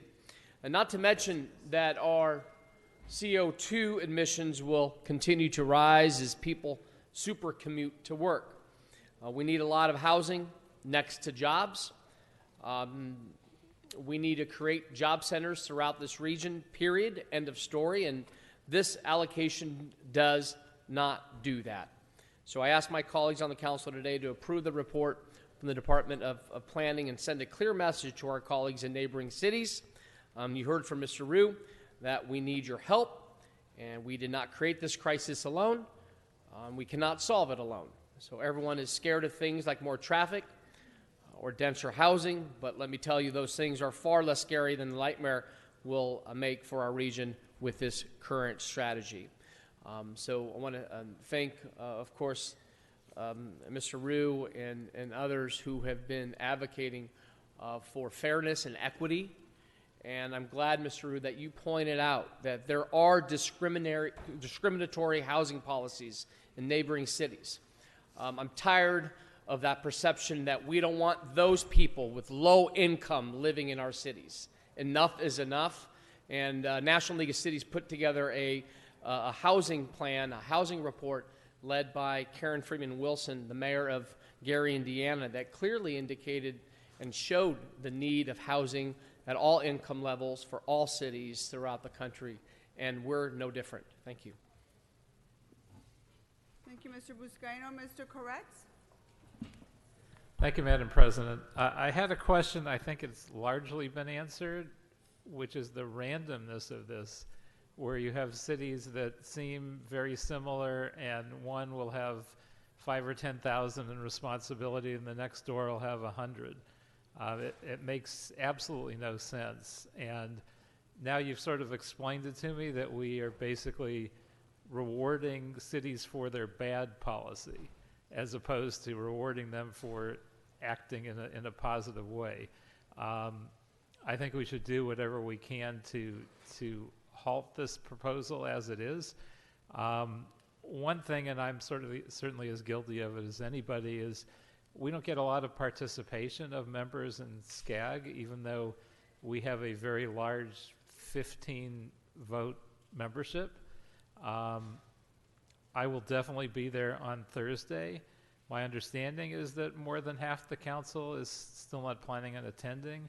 I would say if you have conflicts that you have any way to change, we moved a few things around and did them another day, and we just realized we have to be there. This is such a bad policy, and if it passes, I think it'll be very problematic for our city. So I encourage all of you and council members that aren't here right now to look at whether you can change your schedule. I understand you may not always participate in SCAG, but this is one meeting that really is critical. Thank you, Mr. Corretz. Mr. O'Farrell, followed by Mr. Blumenfield. I want to thank the Planning Department also for your report. The SCAG report is so deeply flawed. I mean, in my approach to how we build Los Angeles and evolve into the future always takes into account our responsibility that will reduce urban sprawl, not add to it. So it's crazy to me that this report that is going to be voted on would actually contribute to urban sprawl, which has all of these multipliers negatively affecting the environment, air quality, quality of life, et cetera. It's crazy to me that a job-rich community like Culver City would allocate an estimated 1,600 units, wherein Coachella, in the middle of the desert, that doesn't have that many jobs, their allocation is 15,000 units. Talk about adding to our long-distance commuter base. It's just insane to me. So I like the focus on the imbalance between jobs and housing. The focus and the responsible thing to do would be to shorten the distance between where the jobs are and affordable housing to possibly within walking distance, if not within short commuter distances. And that should be the focus entirely. I mean, look at what's happening right now as we speak. The whole state was on fire just a few days ago. That's no accident because we've had to build, in some instances, in places that perhaps we shouldn't be building communities at all. And even places like the desert, they have a definite and deep environmental value. So we should really think about cities that are closer to population centers, suburbs of those cities that are within closer proximity, where there are plenty of infill development opportunities. And that's where the incentivizing should be. We can do so much better than what this report recommends, and we absolutely have to defeat this and urge SCAG into a better, more holistic direction in planning for a California and a Southern California that is sustainable and not impacted by all of these problems I think that endorsing this type of plan would bring. So I'm definitely going to be there Thursday to vote as well, because we have to really come out, all hands on deck to influence the direction of this. So thank you. Thank you, Mr. O'Farrell. Mr. Blumenfield, followed by Mr. Lee. Great, thank you. Appreciate Mr. Rue bringing this forward. We talked about this in Plum as well. I think it's really important that we be there at this SCAG meeting. I've never been to a SCAG meeting before in my life. I never heard of a SCAG up until a couple of years ago. Honestly, I didn't know what it was until I got a report saying that I had to fill out a Form 700 for this group that I'm a part of that no one ever bothered to tell me I was a part of. But the fact that the governor and state are actually making some of what they're doing more relevant to funding formulas means that these decisions, and maybe they were good decisions in the past, but this one is a misguided one, will have a real impact on us. And that's why I'm changing things around to make sure that I go to this meeting, even though I'm in the West Valley, which is a good distance away from where this meeting is. But and it's crazy for all the reasons that were brought up. If you believe in having growth near transit, if you believe in the live, work, play, which we all do and we've espoused that, then you've got to have a housing formula that parallels that. Same thing with the jobs. You want the jobs to be close to where the housing is. So I had a couple of particular questions. You mentioned that there is this one motion, and I'd heard about this, and I actually had a good conversation with some of the SCAG people yesterday. I met them for the first time on the phone, and they were very nice in helping me walk through this process. But so there is this amendment that is going to be voted on, which deals with the number one issue that we have, correct? And that one, hopefully, we can vote for and get that to pass. If that passes, where does that leave us? We're missing 3 of the 4 elements that you brought up, and I want to understand both the relative importance of those other 3 versus the 1, and then also what is strategically we need to figure this out amongst ourselves. Are we proposing amendments on those other items? Who's proposing them? Who is quarterbacking this effort on Thursday? John Wickham with the CLA's office.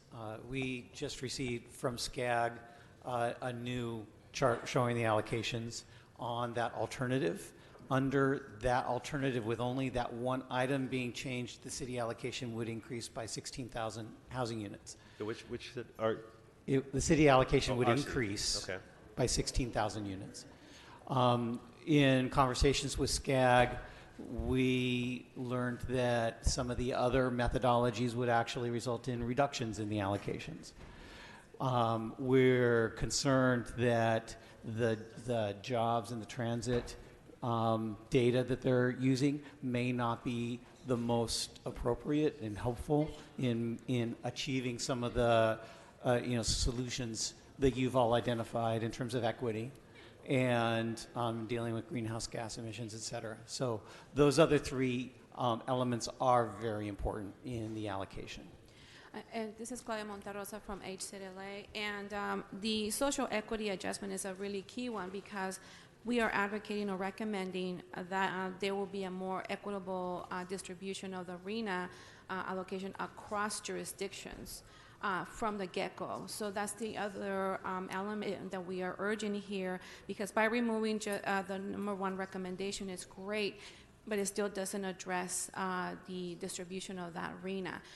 In addition to that, we will have various opportunities to reach out to HCD, the Housing Community Development Department at the state level, and have the opportunity to work with SCAG to further refine this in the next few months. The thing is that we need to be persistent and insist in having distribution done I'm that thinking way. not the next 3 months, but the next 3 days. In terms of what I'd like to see is written amendments, specifically what we want with the reasons why, and then we need to decide amongst ourselves who is going to offer those amendments at SCAG, and like any campaign, we should be contacting other cities. I assume the Brown Act doesn't apply across SCAG jurisdictions, although I don't know. I'd have to ask our city attorney how that works. Actually, I believe it does. Yes. So, so we obviously can talk about this. This is a publicly noticed meeting, so maybe we have to do it in this format right here. But somebody needs to take the lead in terms of writing up the amendments, and in terms of making sure that we contact as many people as we legally can, given the Brown Act, if we're serious about this. And I sort of look to all of you to help us put that together. And and this is the place where we can actually discuss it openly and legally. So I want to put that out there. And if you need to assign us roles now, then now's the time to do it. Or we need to discuss that. Or I'll maybe Mr. Rue's taking the lead, so I'll wait to hear what he has to say. But I want us to have an actual strategy going in.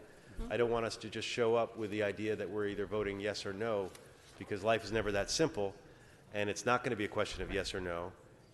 It's going to be, we're going to vote for this one amendment, and then we're going to have to offer other amendments if we want to see that change. And if that fails, then we go to your strategy in terms of working with the state and everything else. But I'd rather nail it on Thursday and be done. Mr. Lee. I just really just reiterating what everyone's been saying, that the city of Los Angeles and other cities have been playing by the rules, and that now they're being punished, as I understand it. And cities that are bringing businesses to their communities are failing to build housing to accommodate those workforce, and it's putting the burden on larger cities like the city of Los Angeles. And I think we all need to be there. We are the largest voting bloc at SCAG, and I believe we have 16 votes, if that's correct, that we need to do whatever we can to be there to vote on this, because I don't think there's going to be a more important vote at SCAG that's going to affect the city of Los Angeles more than this vote that is happening on Thursday. So I just urge everyone to please see if you can change your schedules to be there, because this is going to be something that affects us for years and years and decades to come. Mr. Rue. Thank you, Mr. President, and thank you, colleagues, and thank you for, and I hear your frustrations and outrage, and so I do want to remind everyone that SCAG will be casting this vote to approve this flawed methodology this Thursday, November 7th at 12:15. It's down the street at the Wilshire Grand Building where SCAG is headquartered. And thank you, Mr. Blumenfield, and my office will be in contact with yours as we have with other offices. My office has been quarterbacking this effort, and my office has already contacted neighboring jurisdictions who will be supportive of our amendment to build a unified stance on Thursday. I've also been in contact with the mayor's office, and we are working with the various departments to figure out which amendments we introduce, how we introduce the amendments, whether it comes from the mayor's office or from one of us, from the mayor himself. And yes, we did the vote count. There are 83 members or 83 jurisdictions at SCAG, so we basically need 42 votes. However, on average, SCAG attendance is about 50 members or 50 votes, so we need about 26 votes. And as stated earlier by Councilman Lee, we have the largest voting block at 16 votes. I know a lot of us are trying to change our schedule to be there.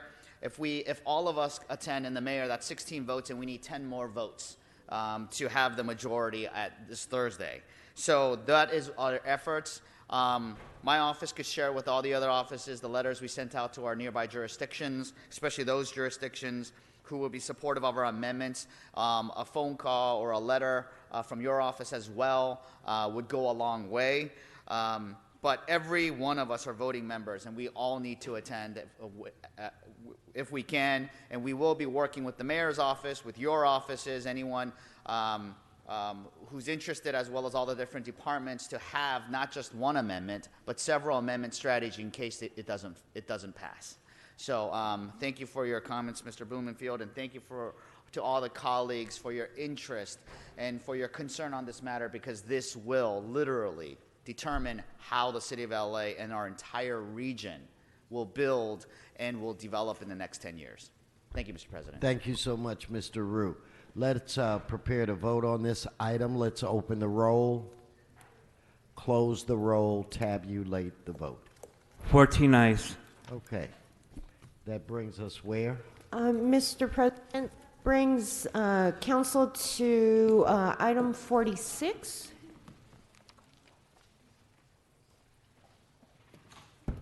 Ms. Rodriguez?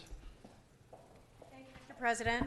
Item 46, colleagues, is an item related to the Youth Policy Institute and its abrupt closure that we all just recently experienced. You know, YPI was the lead contracting agency operating a number of youth source centers within the city of Los Angeles, serving the North San Fernando Valley from locations in Pacoima to the Central City from location in Pico Union. YPI operates the Family Source Center in Hollywood, 2 day labor centers in Council District 6 and Council District 2, and the closure of these locations creates a tremendous void for our youth, for families throughout the city of Los Angeles, and it's had an incredible ripple effect everywhere in the city. And so YPI's closure, abrupt closure, for me really underscores the conversation with respect to developing a citywide youth development strategy. But more importantly, we have some immediate concerns that need to be addressed, and I'd like to thank EWDD and HCID for joining us here today to talk about where we stand given the abrupt closure of YPI.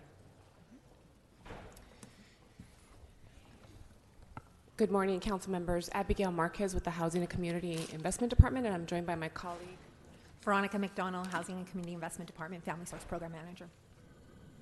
I will start with an update on HCID's perspective on the work that we've been doing to identify a new agency to step into the East Hollywood area. We were notified as a city of the closure on Thursday, October the 24th. Immediately following Friday morning, I and my staff and I were there on site at the Hollywood Family Source Center to express our support to the staff. They were in utter shock, as you can all imagine. And we also collected all of their contact information so that we can connect them to the Economic and Workforce Development Department. Immediately following on Monday, we hosted a job fair for some of the Family Source staff impacted by the Hollywood closure. We identified 19 vacancies across the Family Source system where they would be potential candidates, and we've already made some offers there.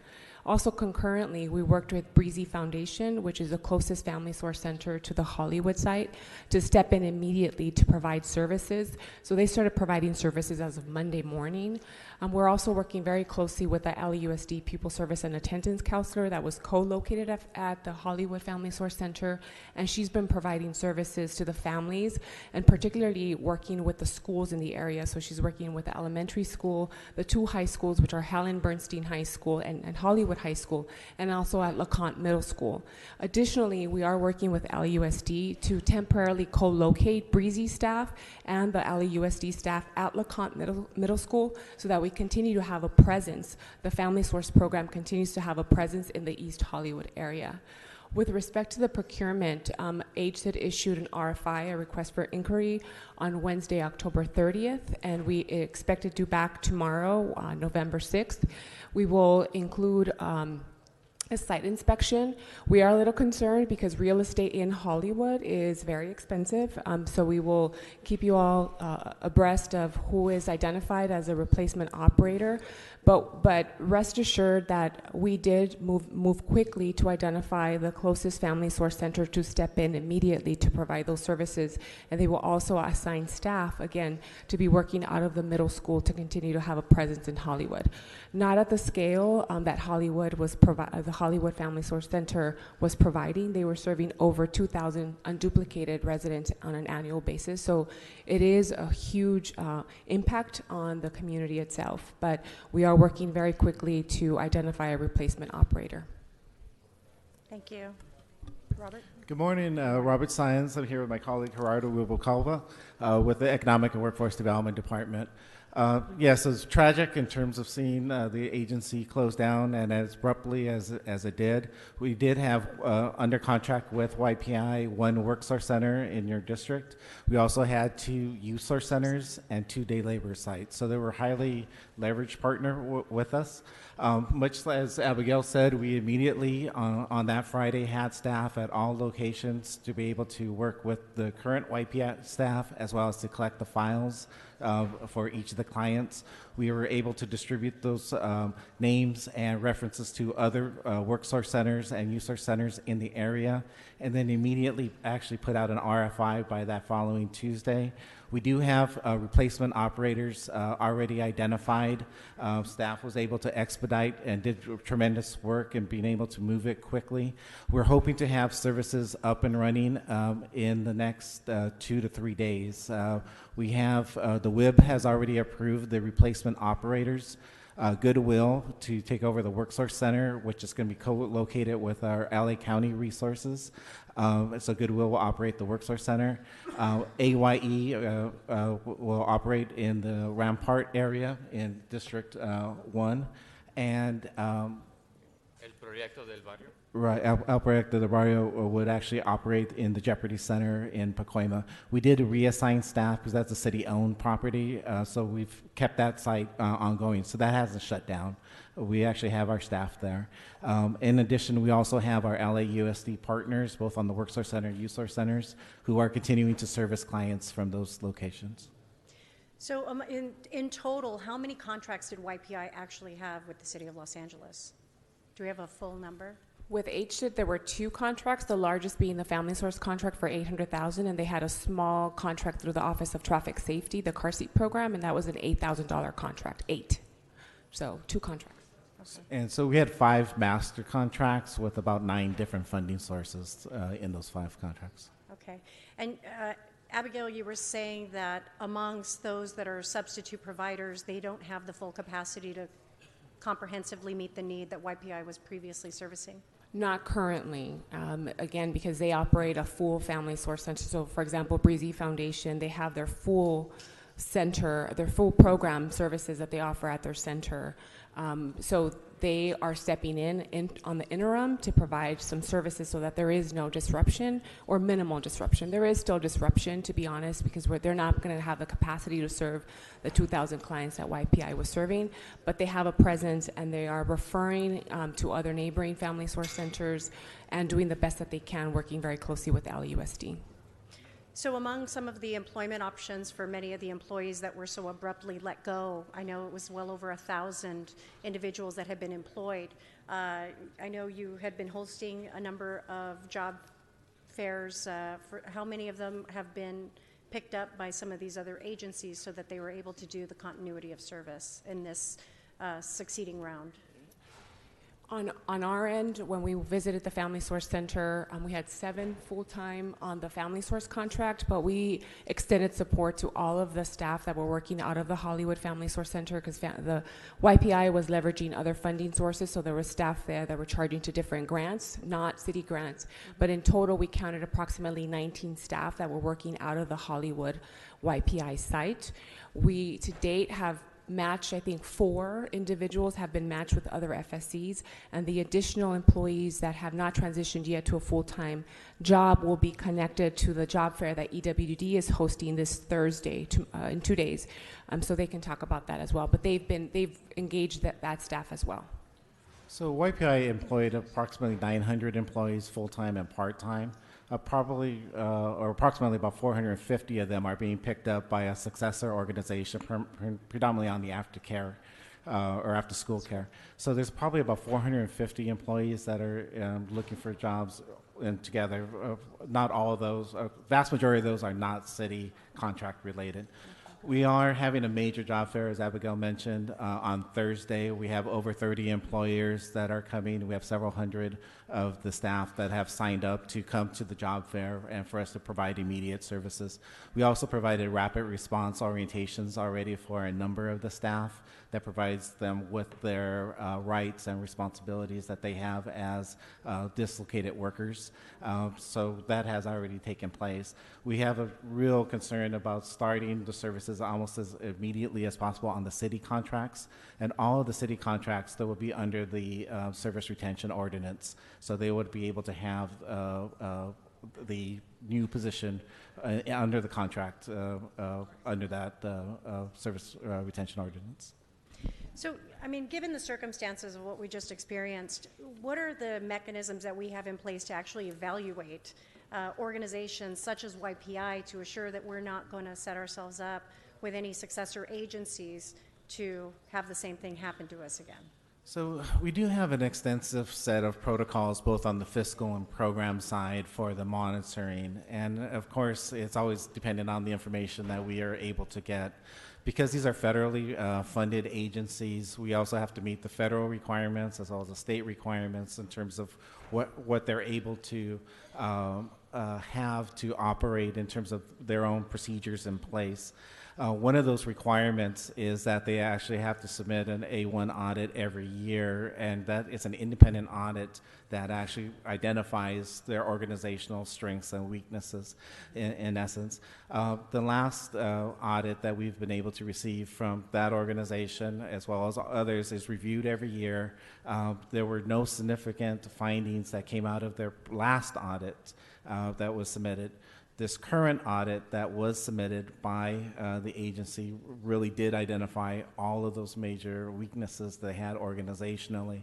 If this organization did not close up shop as abruptly as it did, we would have actually had them on sanction, and we would have been working with them to address those weaknesses.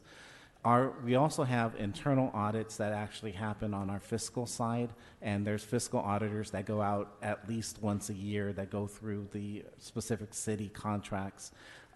We did, and over time, have actually reviewed this particular organization and have identified weaknesses that we asked them to address. Yeah, so HSID also follows the similar process to EWDD. On our side as well, the single audit is submitted to all of city departments, county departments, so it would have been the same audit submitted to us as the audit submitted to EWDD. They had no prior year issues, so we were concerned about the delays in this year's single audit. On the program side, we do engage with our family source contractors on a monthly basis. We have what we call a performance scorecard, where we look at are they meeting their performance goals. We had no concerns on that end from YPI. So I think it's safe to say that we were just as shocked as many of you about the very abrupt closure of the organization. Ms. Rodriguez, we have 2 more speakers. Okay. You want to land? Sure. Well, I'll Thank go you. ahead and Okay. allow the other speakers, and then I'll come back. Thank you, Ms. Thank Rodriguez. you. Ms. Martinez, followed by Mr. O'Farrell. Thank you, Ms. Rodriguez. Thank you very much for introducing this. One of the questions I had, because I think Ms. Rodriguez covered most of it, but one of the questions I do have, because I've gotten contacted by a lot of the employees from YPI. So my understanding is at the date of termination, they were notified they would be getting their last paycheck, but they were not going to get paid for that last week that they worked. Is that legal? I mean, what are we doing to help those folks? I believe, I mean, those people the 900 people that were working for YPI and worked for an entire week, for those people to be out of basically their hard-earned money is not okay. Yeah. And so folks have been sort of wondering what the legal ramifications are around that, and legally, what can they do to be able to recover that week's worth of wages that is not being provided by YPI? So luckily, our good general manager over Contract and Bureau Administration is also our interim general manager. So we are working with with the Bureau of Contract Administration and the Wage Theft Unit to review and identify what are the legal recourses. So is that legal? Can they do that? Did they file from some sort of bankruptcy, or what exactly? At this I guess time, legally, yeah. I'm trying to figure out what the answer is in terms of not paying people for an entire week worth of work. Right. Not an attorney, so I can't speak to the legal aspect to it, but we do know that that is a violation of. Could the California Department of Labor help figure this out for? Yeah, we're working with that department. Does anybody else have any? No, I just want to add, so as part of our job fair on Thursday, we are having people from the state, the Office of Industrial Relations, that will be there to speak to that issue specifically and provide information on their rights. And as Robert mentioned, we've John Reamer, our interim general manager, will also assign staff from BCA to be there as well. Has YPI or their existing leadership or whomever's still there, have they answered this question? Have they provided any direction to their 900 employees about that 1 week worth of wages? Not that we're aware of. We've raised that issue, but we have not received a response. We have as well, and we were disappointed that the day that we were on site, there was no one from the leadership team there to speak to the staff, and we were there on our end to express again our support and do the best that we are doing to connect them to other services. Yeah, I mean, I know that some of them are getting picked up by other organizations that provide after-school services and so on, because I've been reading and keeping up with what people are doing, and some people have actually found work. But again, I think it's our due diligence to try to get as many of these people paid for that 1 week that are basically, I mean, that's not an answer. Yeah, we completely agree with you. I think we're going to do, not that I think, I know we're going to do everything possible to advocate for the employees and to make sure for those under city contract and that were funded under city contract, we do have a control mechanism to make sure that they do get properly paid, and we're doing all that assessment right now. So if you can just keep this council appraised as to what you're doing and how these people are getting their wages back, I'd appreciate that. Again, thank you, Ms. Rodriguez, for good work and good questions on this issue. Thank you. Thank you. Mr. O'Farrell. Thank you, Mr. President. Yes, thank you, Ms. Rodriguez. Of course, Hollywood and neighborhood families who were already and are already struggling at the margins are the most affected, and I feel beyond terrible for the 450 employees that haven't landed yet. And Ms. Martinez just made me think of a question. So YPI has imploded. We don't know where they are or where they're going to be at this point, or what sort of the byproduct of that is. But is it possible that there are still monies that are receivable from whatever grants that perhaps they had applied for that we don't know about yet, and perhaps that could help give relief to those employees unpaid? In other words, have we done some sleuthing in terms of what income they may yet expect and what would happen to that income? We can only monitor the funding that is allocated through the HSID Family Source contract. I can share with you that For fiscal year 18-19, we still have approximately a little under 330,000 that was withheld. So we did not release any funding in the current year for YPI because of the single audit issue. So we do have some funding that we still have a balance from 18-19, and we have the full contract award for the current year, which is the 19-20. We, as Robert mentioned, it's a separate process to try to reconcile on the employment wage side. So we're going to be working separately to see how we do have a roster of all of the staff that we're charging. We're trying to collect. We have some of that information. We were asking the leadership to submit additional documentation, which we never received. And at this point, we've lost some contact, I would say, or most contact with the organization, unfortunately. Yeah, that's a lot to unravel. And who knows, whatever funds may be in limbo, but yet due to the organization that now doesn't exist, perhaps those funds will be embargoed or frozen, or we're not going to know that for a while. So we too are holding a large pot of resources that were connected to the contract. So any of the work that was done to the contract, we'll make sure that it gets to either the employees and or the other subcontractors that they would have. Right now, we don't have a complete assessment of that. That's the process that we're undertaking right now. I will say this. I feel that HSID, you did act.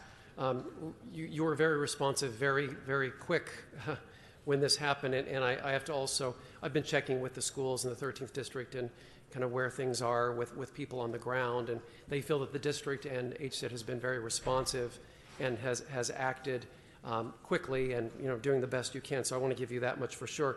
My last question is, since YPI was the fiscal agent for the Promise Neighborhood, Promise Zone grant funding, we're about halfway in to a 10-year Promise Zone scenario. What happens to those accessing those federal funds? Will another organization become the fiscal agent? Or are we just done with Promise Zones in Los Angeles now, or what's going to happen there?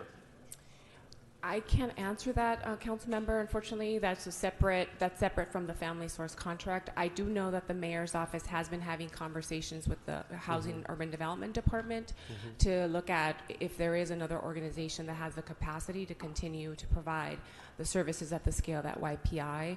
But I know that the mayor's office has been involved with conversations with HUD. I know that we still have a designation, so that has not been dissolved.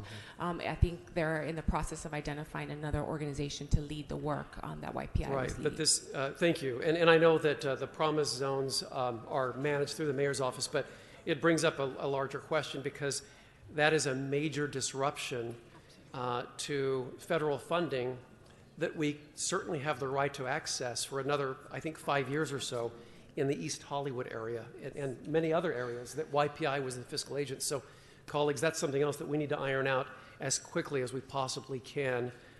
So that's some follow-up to this. But anyway, thank you. Thank you. And back to Ms. Rodriguez. Thank you, colleagues, and thank you for those questions, Ms. Martinez and Mr. O'Farrell. I think there are a host of issues that we've all been compromised as a result of this closure. My only final question that I had was in terms of the successor agencies that are going to pick up these contracts. They're going to fulfill the remainder of whatever contract obligations YPI had, and then we'll be issuing another RFP. At that point, are we going to also then revisit the conversation around making sure that those available agencies that are going to be competing, that we assure that we are tailoring the needs of what these communities are? They are very diverse, they are very unique, and have different dynamics.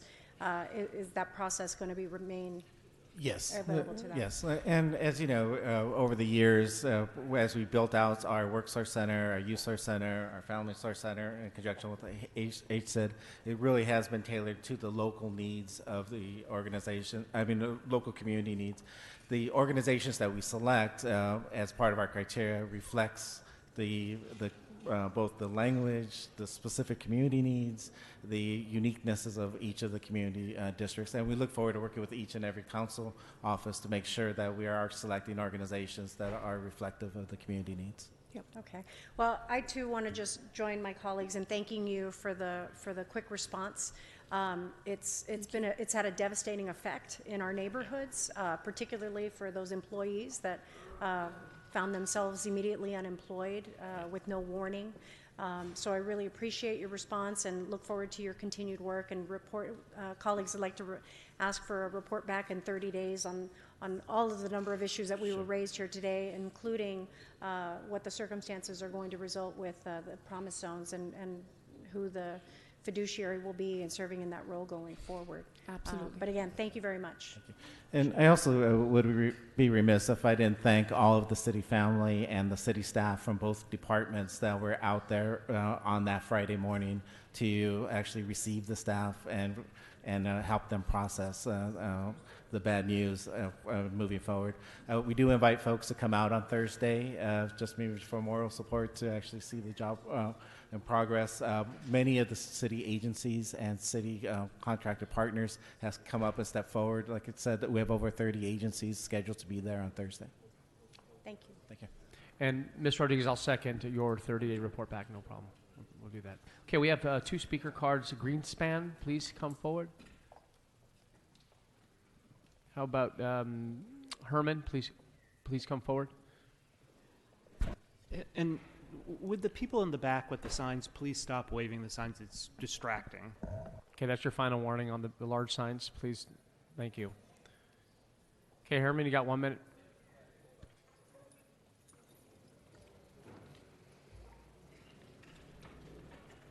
How discriminatory is the economic workforce when overdevelopment refuses to acknowledge Measure 64, which we all voted for, recreational medical marijuana on Hollywood Family Source Centers. We shall obtain a union youth separate from any center because we fall all under the denial of rights under the color of law. 18 U.S.C. 242, 18 U.S.C. 245. Do not deprive us. Do not deprive us of an economic workplace. You've separated African Americans, minorities. We're the underpayers in wages. So allow us to succeed and proceed in equity and war. Fuck you. Okay, with that, let us take item 36. 36, rather. 36, open the roll. No, Mr. President, it's 46. Geez, 46, sorry. Going back on 46. Open the roll, close the roll. Tabulate the vote. 12 ayes. That's approved as amended. Thank you. Mr. President, there's a request to have items 41 and 45 to go forthwith, sir. Okay, without objection, that'll be the order. And that brings council to items 8 and 9. Okay, 8 and 9. No speakers on the queue. Let us open the roll, close the roll, tabulate the vote. 12 ayes. Okay, those items are approved. Okay, let us now turn to general public comment portion of today's agenda. I'd like to call Reverend Oliver Bowie. Please come forward, followed by Michael Mitchell. Is Michael Mitchell here? Please come forward. Thank you. Come forward, Mr. Mitchell. Kelvin, is Kelvin here? Kelvin, please come forward. Reverend Bowie, good to see you. Good to see you too and all of the council. Thank you for your support in the past. I'm here this morning. I'm Reverend Oliver Bowie from Holman United Methodist Church and with Stand LA. I'm here as we continue to push forth the agenda of pushing forth the 2400 safety buffer zone, and then also here due to the hearing that we just had at the Energy Committee where the recommendations of moving this agenda over to the analysis from the city attorney's office. I'm just here saying that we need to expedite that. We've been waiting over 2 years for this to take place, and we hope that the council will take this serious. For me, it's life and death. The people that I serve are being harmed right now because of the urban oil drilling taking place, and I plead with you that you'd be sensitive to the concern of the black and brown communities that are being harmed right now. Thank you. Thank you. Mr. Mitchell? So is there a Kelvin here or not? Kelvin? What? Hold on. Kelvin. Alicia Rivera, I see Alicia here. Please come forward, Ms. Rivera. Mickey Jackson, you'll follow Ms. Rivera. Go ahead, thank you. I'm Michael Mitchell. I own a bus company at LAX that's been there for 30 years. And the Clifton Moore design was perfect for years. But the new designers are trying to, like a Trojan horse, make Uber and them a monopoly at the airport, which is trying to ram it down the throat of everybody. You should put the taxis back in the inside, on the inside lane that they have now, and then let all the commercial vehicles on the inside lane, the way they were when Clifton Moore designed it, just move them inside. And they're separating scheduled services.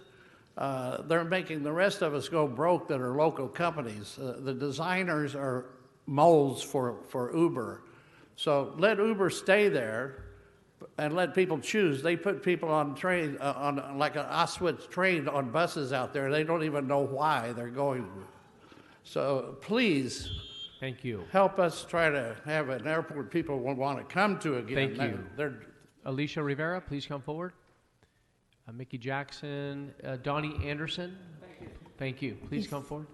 Thank you very much. Good morning. We stand here the whole morning through this proceeding just to come and remind you that please move quickly on 2,500-foot buffer to protect people in Wilmington, where I come from, and all other areas of Los Angeles dealing with oil drilling operations. People are experiencing every minute of their life. Just yesterday in the neighborhood, one neighbor of oil drilling told me that she's so frustrated that the city has never touched this issue, and they've been dragging their feet for 2 years, almost 5 years now, that we've been asking for protection from oil drilling operations. And you need to move forward on implementing a 2,500-foot setback, please. That needs to be done. People are suffering, and people are frustrated that nothing is being done. So we appreciate this issue to be taken on as soon as possible, hopefully this year, and so that we don't have to come next year and express the same thing. Thank you. Ms. Jackson, followed by Donnie Anderson, followed by Ron Beatty. Mickey Jackson, AHF, Housing is a Human Right. I want to read you something from an article this morning about eviction. There is a direct correlation between evictions and homelessness. This is from Teresa Ellers of the United Way. Pasadena's most recent yearly homeless count found that 58% of people who are homeless in Pasadena previously lived in housing in Pasadena. Now, Pasadena is very close by, and I doubt our numbers are enormously different. We did pass a moratorium. That's not the ultimate solution for everything. But let's not kid ourselves with a bunch of made-up stories about why we have so many people out on the street. They're out on the street because the housing and the rent is too damn high. They're out on the street because they were evicted by people who just want money. And really and truly, you're some of the only people that can do anything about it. Thank you, Mr. Anderson. Is there a Ron Beatty? Please come forward, Ron Beatty. Mr. Anderson? Yes, hi, my name is Donnie Anderson.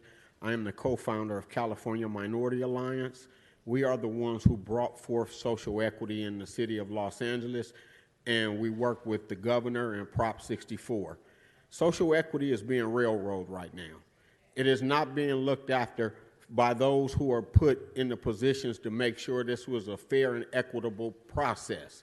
The process have been compromised. We in South LA and the people of Los Angeles is not going to stand for this. We want a fair, equitable process to make sure that we do this right, because it's a lot of things that's been going on since 1866, and we want ours. Thank you. Thank you. Is there a Ron Beatty? Ron Beatty, no? Aaron Domio. Amara Brown, please come forward. I can go? Go ahead. Hi, my name is Aaron Domio. I'm a Tier 1 social equity applicant. I'm here with Life Development Group and also California Minority Alliance. I'm just here to talk about the DCR and the licensing process.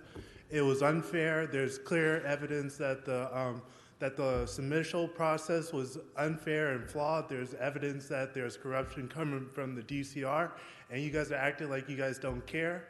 Matter of fact, you're acting like it's the way it's supposed to go. I'm asking that you guys step in, do something, push through all the licenses. The demographics of the top 100 don't even match the demographics that were affected by the war on drugs. Thanks. Thank you. Amara Brown, Evelyn Scott, Anthony Suggs. Good morning. Good morning. I'm Amara Brown, a social equity applicant and a Life Development Group member. I support the Council President Weston's recommendation to proceed with our application submitted during Phase 3 Retail Round 1 application process. And we urge you to call for an emergency motion to proceed with the processing of all these applications.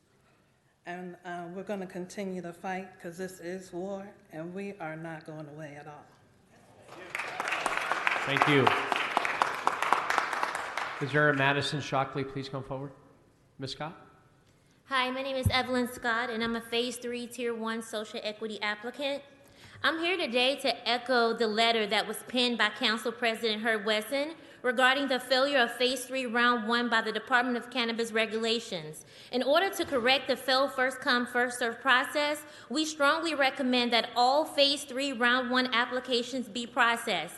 As an applicant, I have been enduring the hardship of paying rent on an empty building for almost 2 years.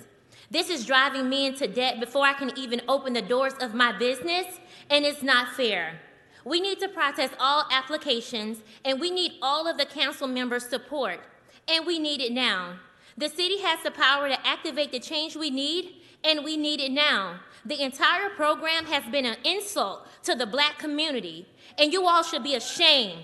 And you know what? The revolution will be televised because it won't stop here. It won't. I won't lose money, and you guys are going to do something. Dawson, all of you guys, you're going to do something. Okay. Mr. Suggs. Madison Shockley. Speak? Go ahead. No, I'm Anthony Suggs. Go ahead. How you doing? Good morning. Good morning. I really don't want to speak after that. That's basically what we're all here for. So I got 50 seconds just to look at y'all all in the eyes because y'all all got good paying jobs and we are out here struggling and being victimized by y'all taking advantage, letting us out on the alcohol situation. Y'all let us out on the tobacco industry. This marijuana industry is not finna let it happen. So at the end of the day, we're not coming here saying equity or war, as in we're about to fight with y'all. But we have got legal people, we got social equity, we got social media, we got a lot of things that wasn't available to us almost 20 years ago in those other situations. So now it's almost time that it's finna be seen. And I'm looking over here, y'all all paying attention, but it's like the guy right here, you African American, you the only one not looking up at me. And that's the funny thing about it. You chewing gum, laughing to the side, but just know, this is not finna just keep going through where y'all gonna just ignore us. We're gonna be heard, and we're getting smarter, so just know that. Thank you, and I want y'all all to have a wonderful day. Thank you. Madison Shockley. Is there a Jason? Hold your applause, please, so we can get through this. Jason Williams, please come forward. Jason Williams. Madison, go ahead. Yes. My name is Madison Shockley. I grew up in the 10th District. I'm a member of the Life Development Group. I've been pursuing this opportunity for a social equity license for over a year now. I've spent over $80,000 in this pursuit. As somebody who's already disadvantaged, the people in the community have similar circumstances. I've spent less money than most of the people behind me, and we're all hurting. And we need this body to act, and we need you guys to process all 800 applications because the process you put in place was not carried out properly. I don't know if all you know or seen the videos, but there are applications that went in early, before 10 a.m. You can't have a first-come, first-served process and people don't start at the same time. You can't have a process that allows bots and didn't have the capture request to prevent bots. If you have to raise the undue concentration to allow everybody in, you need to do it, even if it's incrementally. Let everybody in. Okay. Jason Williams, last call for Jason Williams. Carmelita Wagstaff, followed by Moises Estrada. Please come forward. Iman Hobbs Brown, please come forward. Good afternoon. My name is Carmelita Wagstaff, and I live in District 8. And I just want to say, when the whole social equity program came about, I was really excited because I know it was created for black and brown people and people, especially our black brothers, that have suffered the most from the war on drugs, being incarcerated, whose numbers don't compare to anybody else's. Ours outnumber every other group in the U.S. And I was so excited to see that you would give people with a lower income, either from being affected by the drug war, our communities, a chance to have a foothold in the ground market making business of the cannabis business. And so as the application process went on, and I saw that the process of putting your application in was the first 100 to go through would be the first 100 to get processed made no sense to me. I mean, to me, it was an insult because it was so elementary for a city this big as Los Angeles to have an elementary process like you're going to a baby shower or a bridal shower, and Thank the you. first 5 get a gift. Moises Estrada, please come forward. Your time's up, ma'am. Thank you so much for your testimony. Moises, is there a Luke? Please hold the applause, please. Lucas? No, Moses. Go ahead, Moises, go ahead. Hi, my name is Moses Estrada, and I'd like to thank all the council members that are actually listening to us instead of on their phone, like Mr. Koretz over here.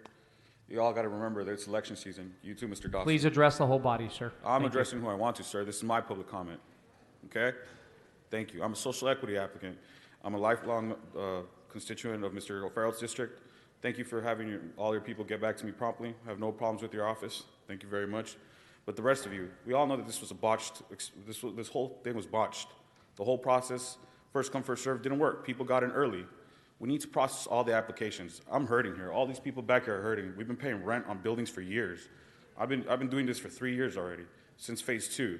I got a building back in 2017, in January of 2017. I had to wait till till August to even get processed for phase 2.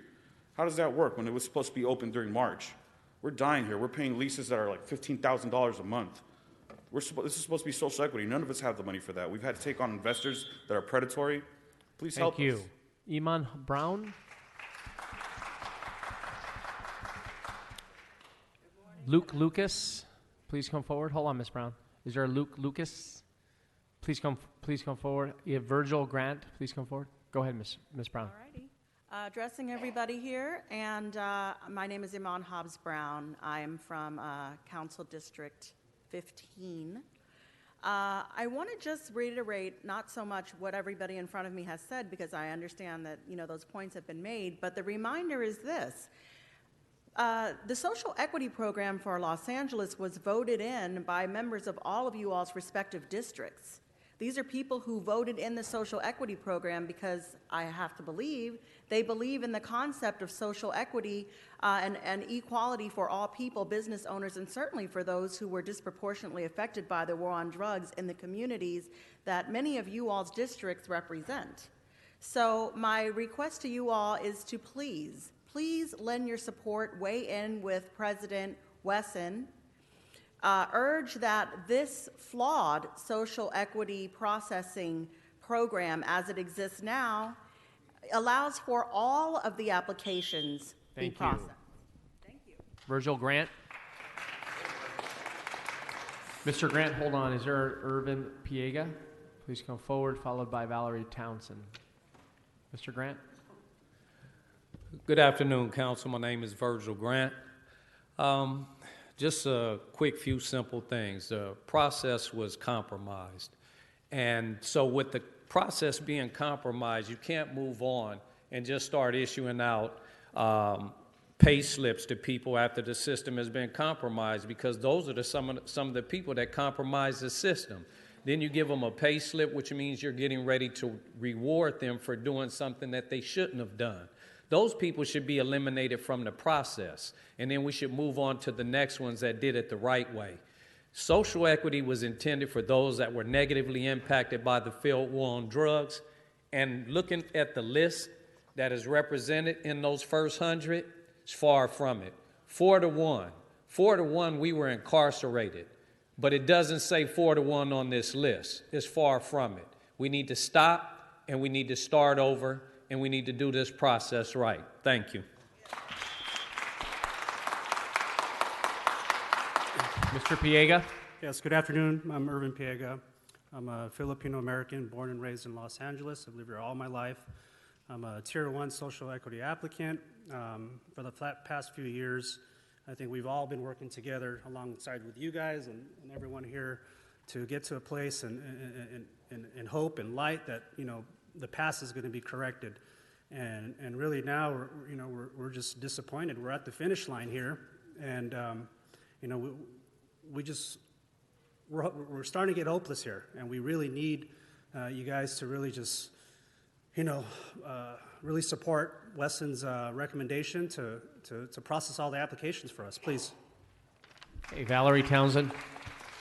Ms. Townsend, hold on. Let me call up the next three speakers. Kika Keith, Ignite Daniel, Tyrone Freeman. Please come forward if you heard your name. Thank you. Okay, go ahead, ma'am. Hello, I'm Valerie Townsend. I'm a Tier 1 and Tier 2 qualified applicant. I'm with Life Development Group, and I'd just like to say to each one of you, this social equity program that you approved is another way for the California city government to continue to set the precedent for institutionalized racism. So I pray to the Most High God that the people that support this racist process never ever get a good night's sleep for the rest of their entire troubled lives. And I ask this in the name of Yahweh Shai Mashiach Christ, and I urge that everyone support Councilman President Wesson's recommendation to process all Phase 3 Round 1 retail applicants. And I also feel that Cat Packer should resign and that the mayor should be recalled because he knows good and doggone well he cannot have any type of transparency. Thank you. Next speaker. Your name, please. Good afternoon. My name is Kika Keith. I've been here many times before. I'm a social equity applicant. I've been holding on to a property almost for 2 years in the 8th District. You have an obligation, council members, to the people to uphold the rule of law and, most importantly, to maintain trust, integrity, and transparency. This trust has been violated. You have failed the communities that have been disproportionately affected by the war on drugs. You guys have seen video evidence, dozens of videos of social equity application submissions that show there is a breach of security. If you haven't seen them, we have them in our possession, and we will provide them for each one of you all to see them. There is evidence of City Attorney Alex Friedman's breach of ethics conduct, altering social equity rules and regulations at the request of corporations. We have email evidence of such, and we submitted it to the Ethics Commission. We ask that you immediately remedy the first come, first served process. Council President Wesson made the recommendation. We ask that emergency moratorium be passed to process all submitted applications. Thank you. Is there a Daniel? Is Ignite Daniel? Okay, hold on, ma'am. Tyrone Freeman, please come forward. No Tyrone. How about Robert Keith? Robert Keith, Mark McCoyney. Okay, go ahead, ma'am. Greetings all. Ignite Daniel with Life Development Group, here to reiterate my fellow brothers and sisters regarding this social equity program. We need you all to understand that that processing all of those applications, it would come with the vetting of those applications, and it would mean that the filtering process, it would filter itself out. So we need you guys to understand that it is not that 800 people are just going to get licenses, because it's going to vet itself out for those who don't have the proper things in place. Also, it is truly unfortunate that we drove back and forth from Sacramento to these cannabis regulatory meetings to ensure that social equity and the fabric of community benefits, it was not lost in this process, yet behind closed doors there were meetings that took place that watered down this process, removing everything that had to do with the communities that should have gotten the most reward of this. Of the $75 million that have come in tax dollars, nothing has been returned to the communities that have been devastated more than anyone else. Thank you. Mr. Freeman? Tyrone? Yeah, good morning. It's by no coincidence that just about every issue that's come before council today was one that is speaking to social equity. There's a reason for that. Social inequity comes about when city governance goes to bed with big business. And that's exactly what took place here. That what you did is you created a social equity that was from the beginning not concerned with the results. And in order for it to be true social equity, we would not only have to have equality of opportunity, but we would also have to have equality of results. And that's been denied. And it's been denied under your watch. Because at the end of the day, you're the first line of defense to make sure that social equity is done in a proper fashion. That's failed. And so when we look at it, we know that the DCR is part of the problem. Thank you. Robert Keith, next speaker.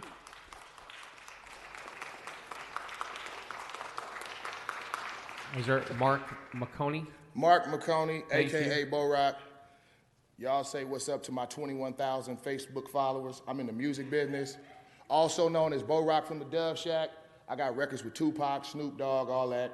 Y'all pay attention to TMZ over the next week and listen to K-Day, because I will be talking about all of you guys. Voting season is coming up. Just to let y'all know, I have a lot of influence and a lot of juice in the city of LA and California.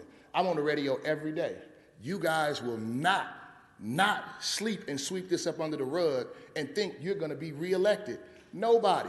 I got everybody's name and everybody on my 21,000 Facebook followers that's watching right now. I'm going to my 5,000 Instagram followers next. And we're gonna talk about how y'all did us on this social equity program.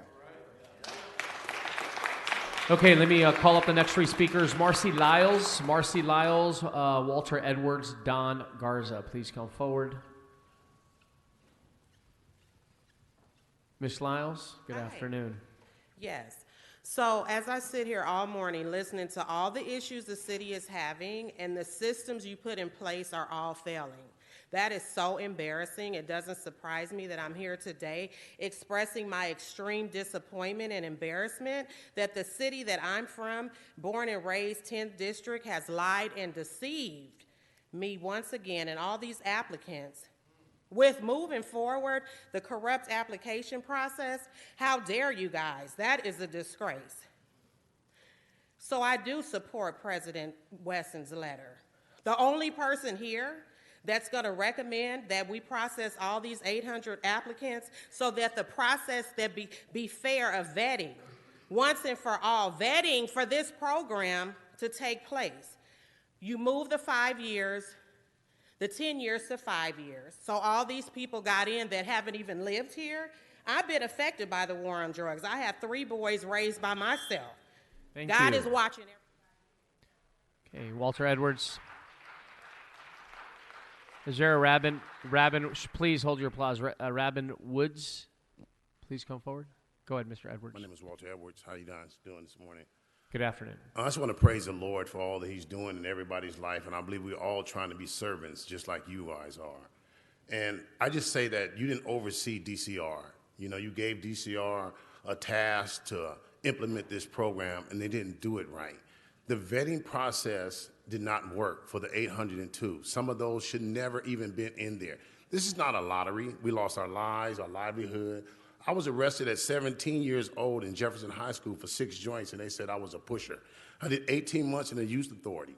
I've been living my life. I have 5 daughters in 1 house. I've been living my life for 40 years with felonies that I can't get a job, or residents that I want my wife to go get for us because I can't apply.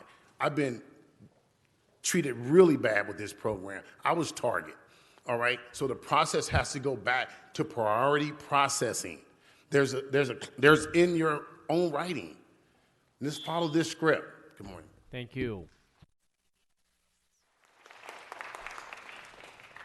Hello, City Council, beautiful City Council members. I'm here on behalf of the Social Equity Program. I'm a Tier 1 applicant, believe it or not, Don Garza.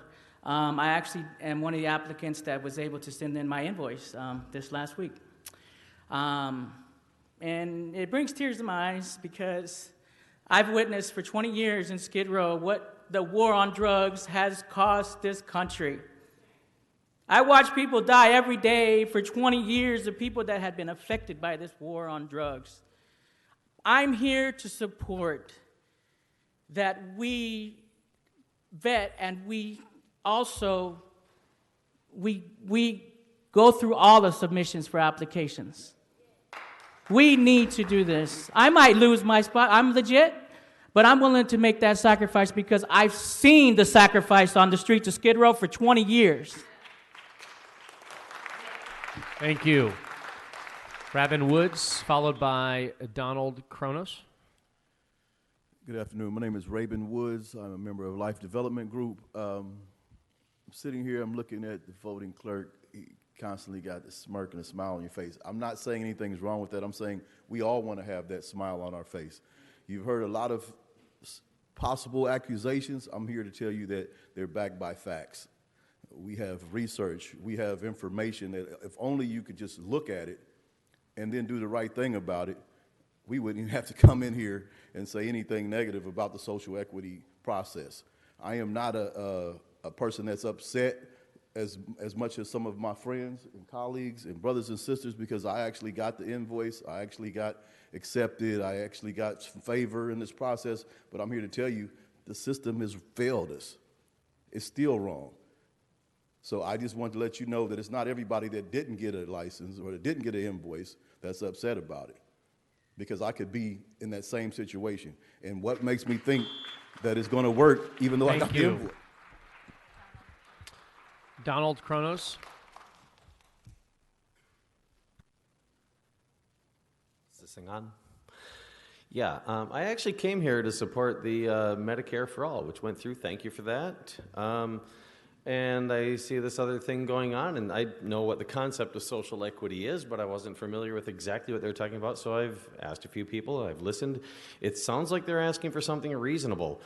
Someone was asked to address the whole body. I would like to do that. I think it was meant the body of the council. I would like to address the body of the council, but also the body of humanity, which the council is a part of.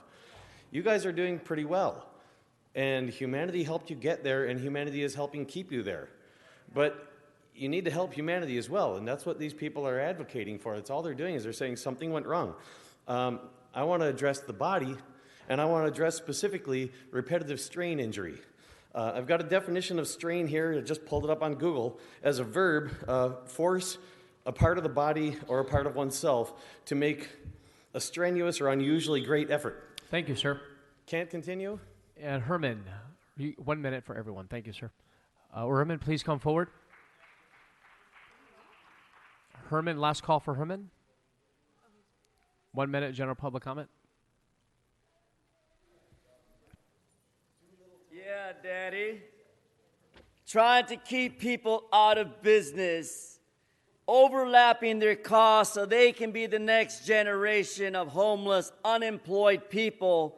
When we voted on Measure 64, we need to stop this deprivation to deprive people the life, liberty, and justice to produce in the economical, social equality of war on drugs. We need drugs to keep fools like you out of our mind.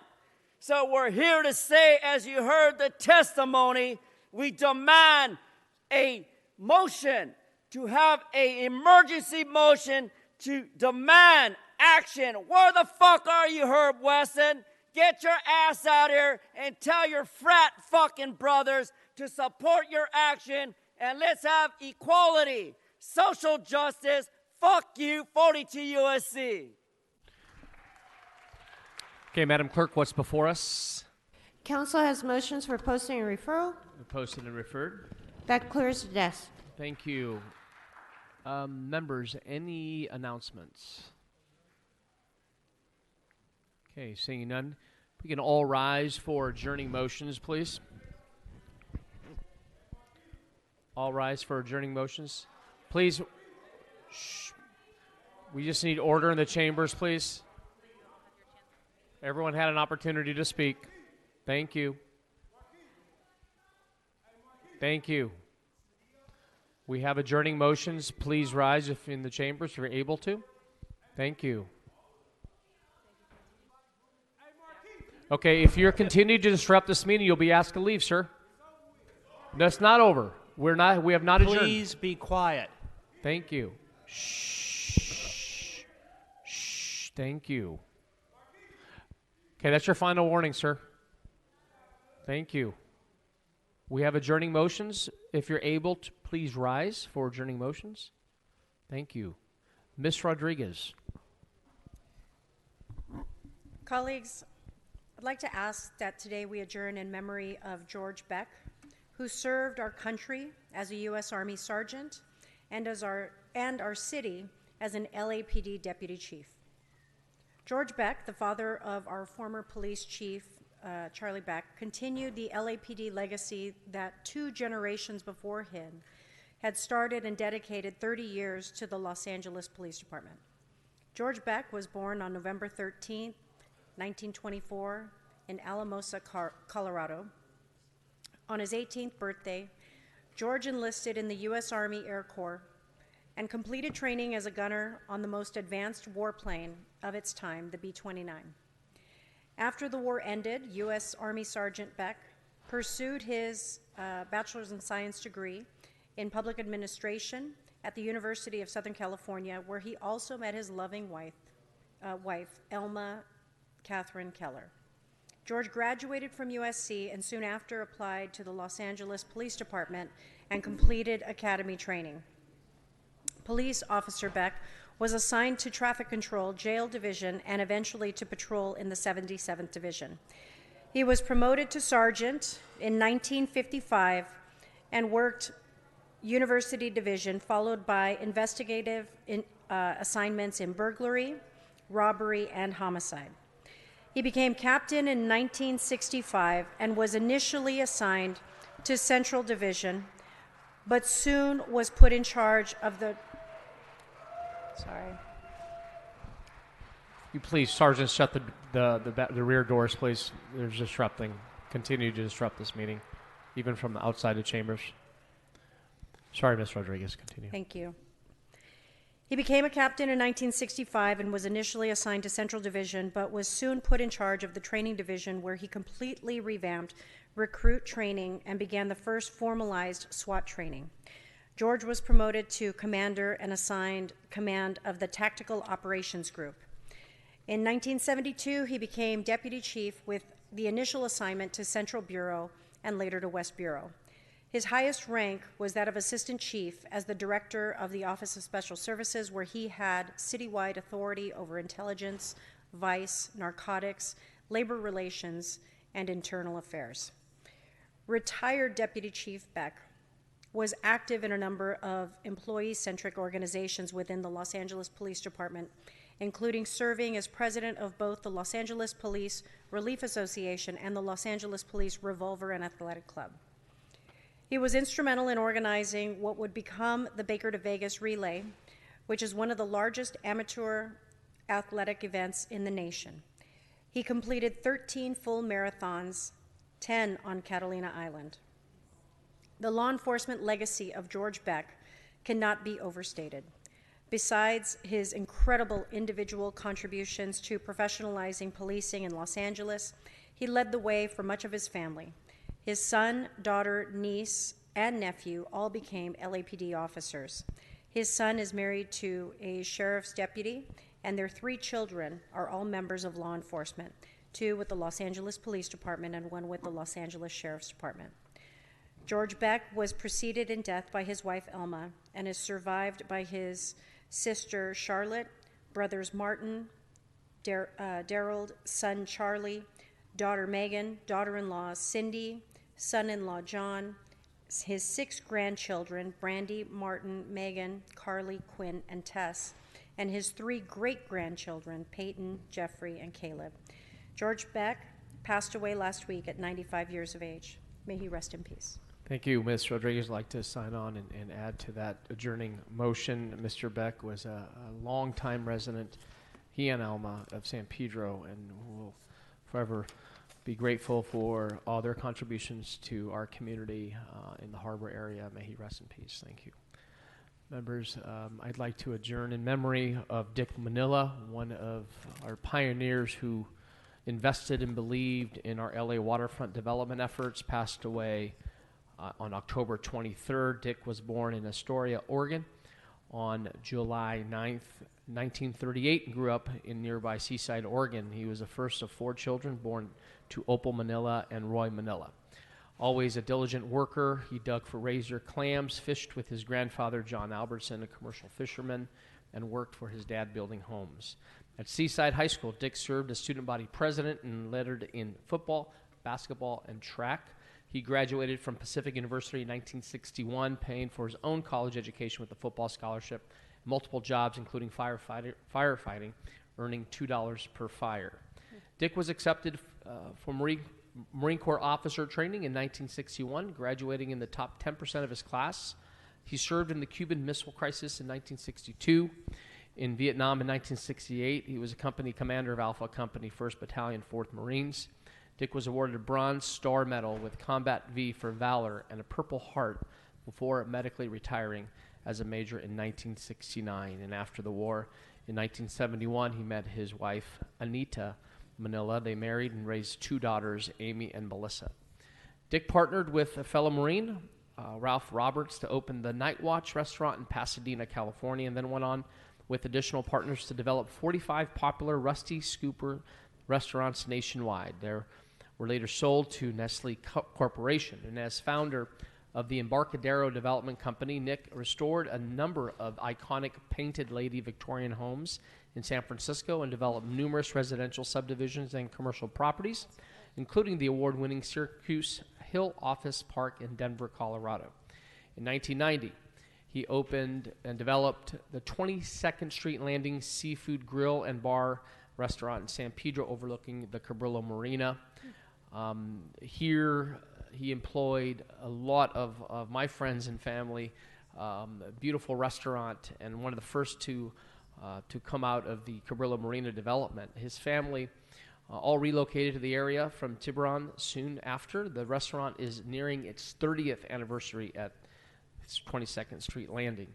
He was preceded in death by his parents and his brother John. He's deeply missed by his wife, his daughters, his granddaughter Addie, siblings, extended family members, dear friends, and the staff and customers at 22nd Street Landing Restaurant.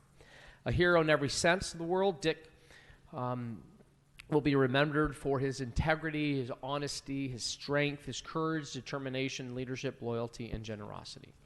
Dick Manila, he'll be truly missed by all in the San Pedro community and beyond. May he rest in peace.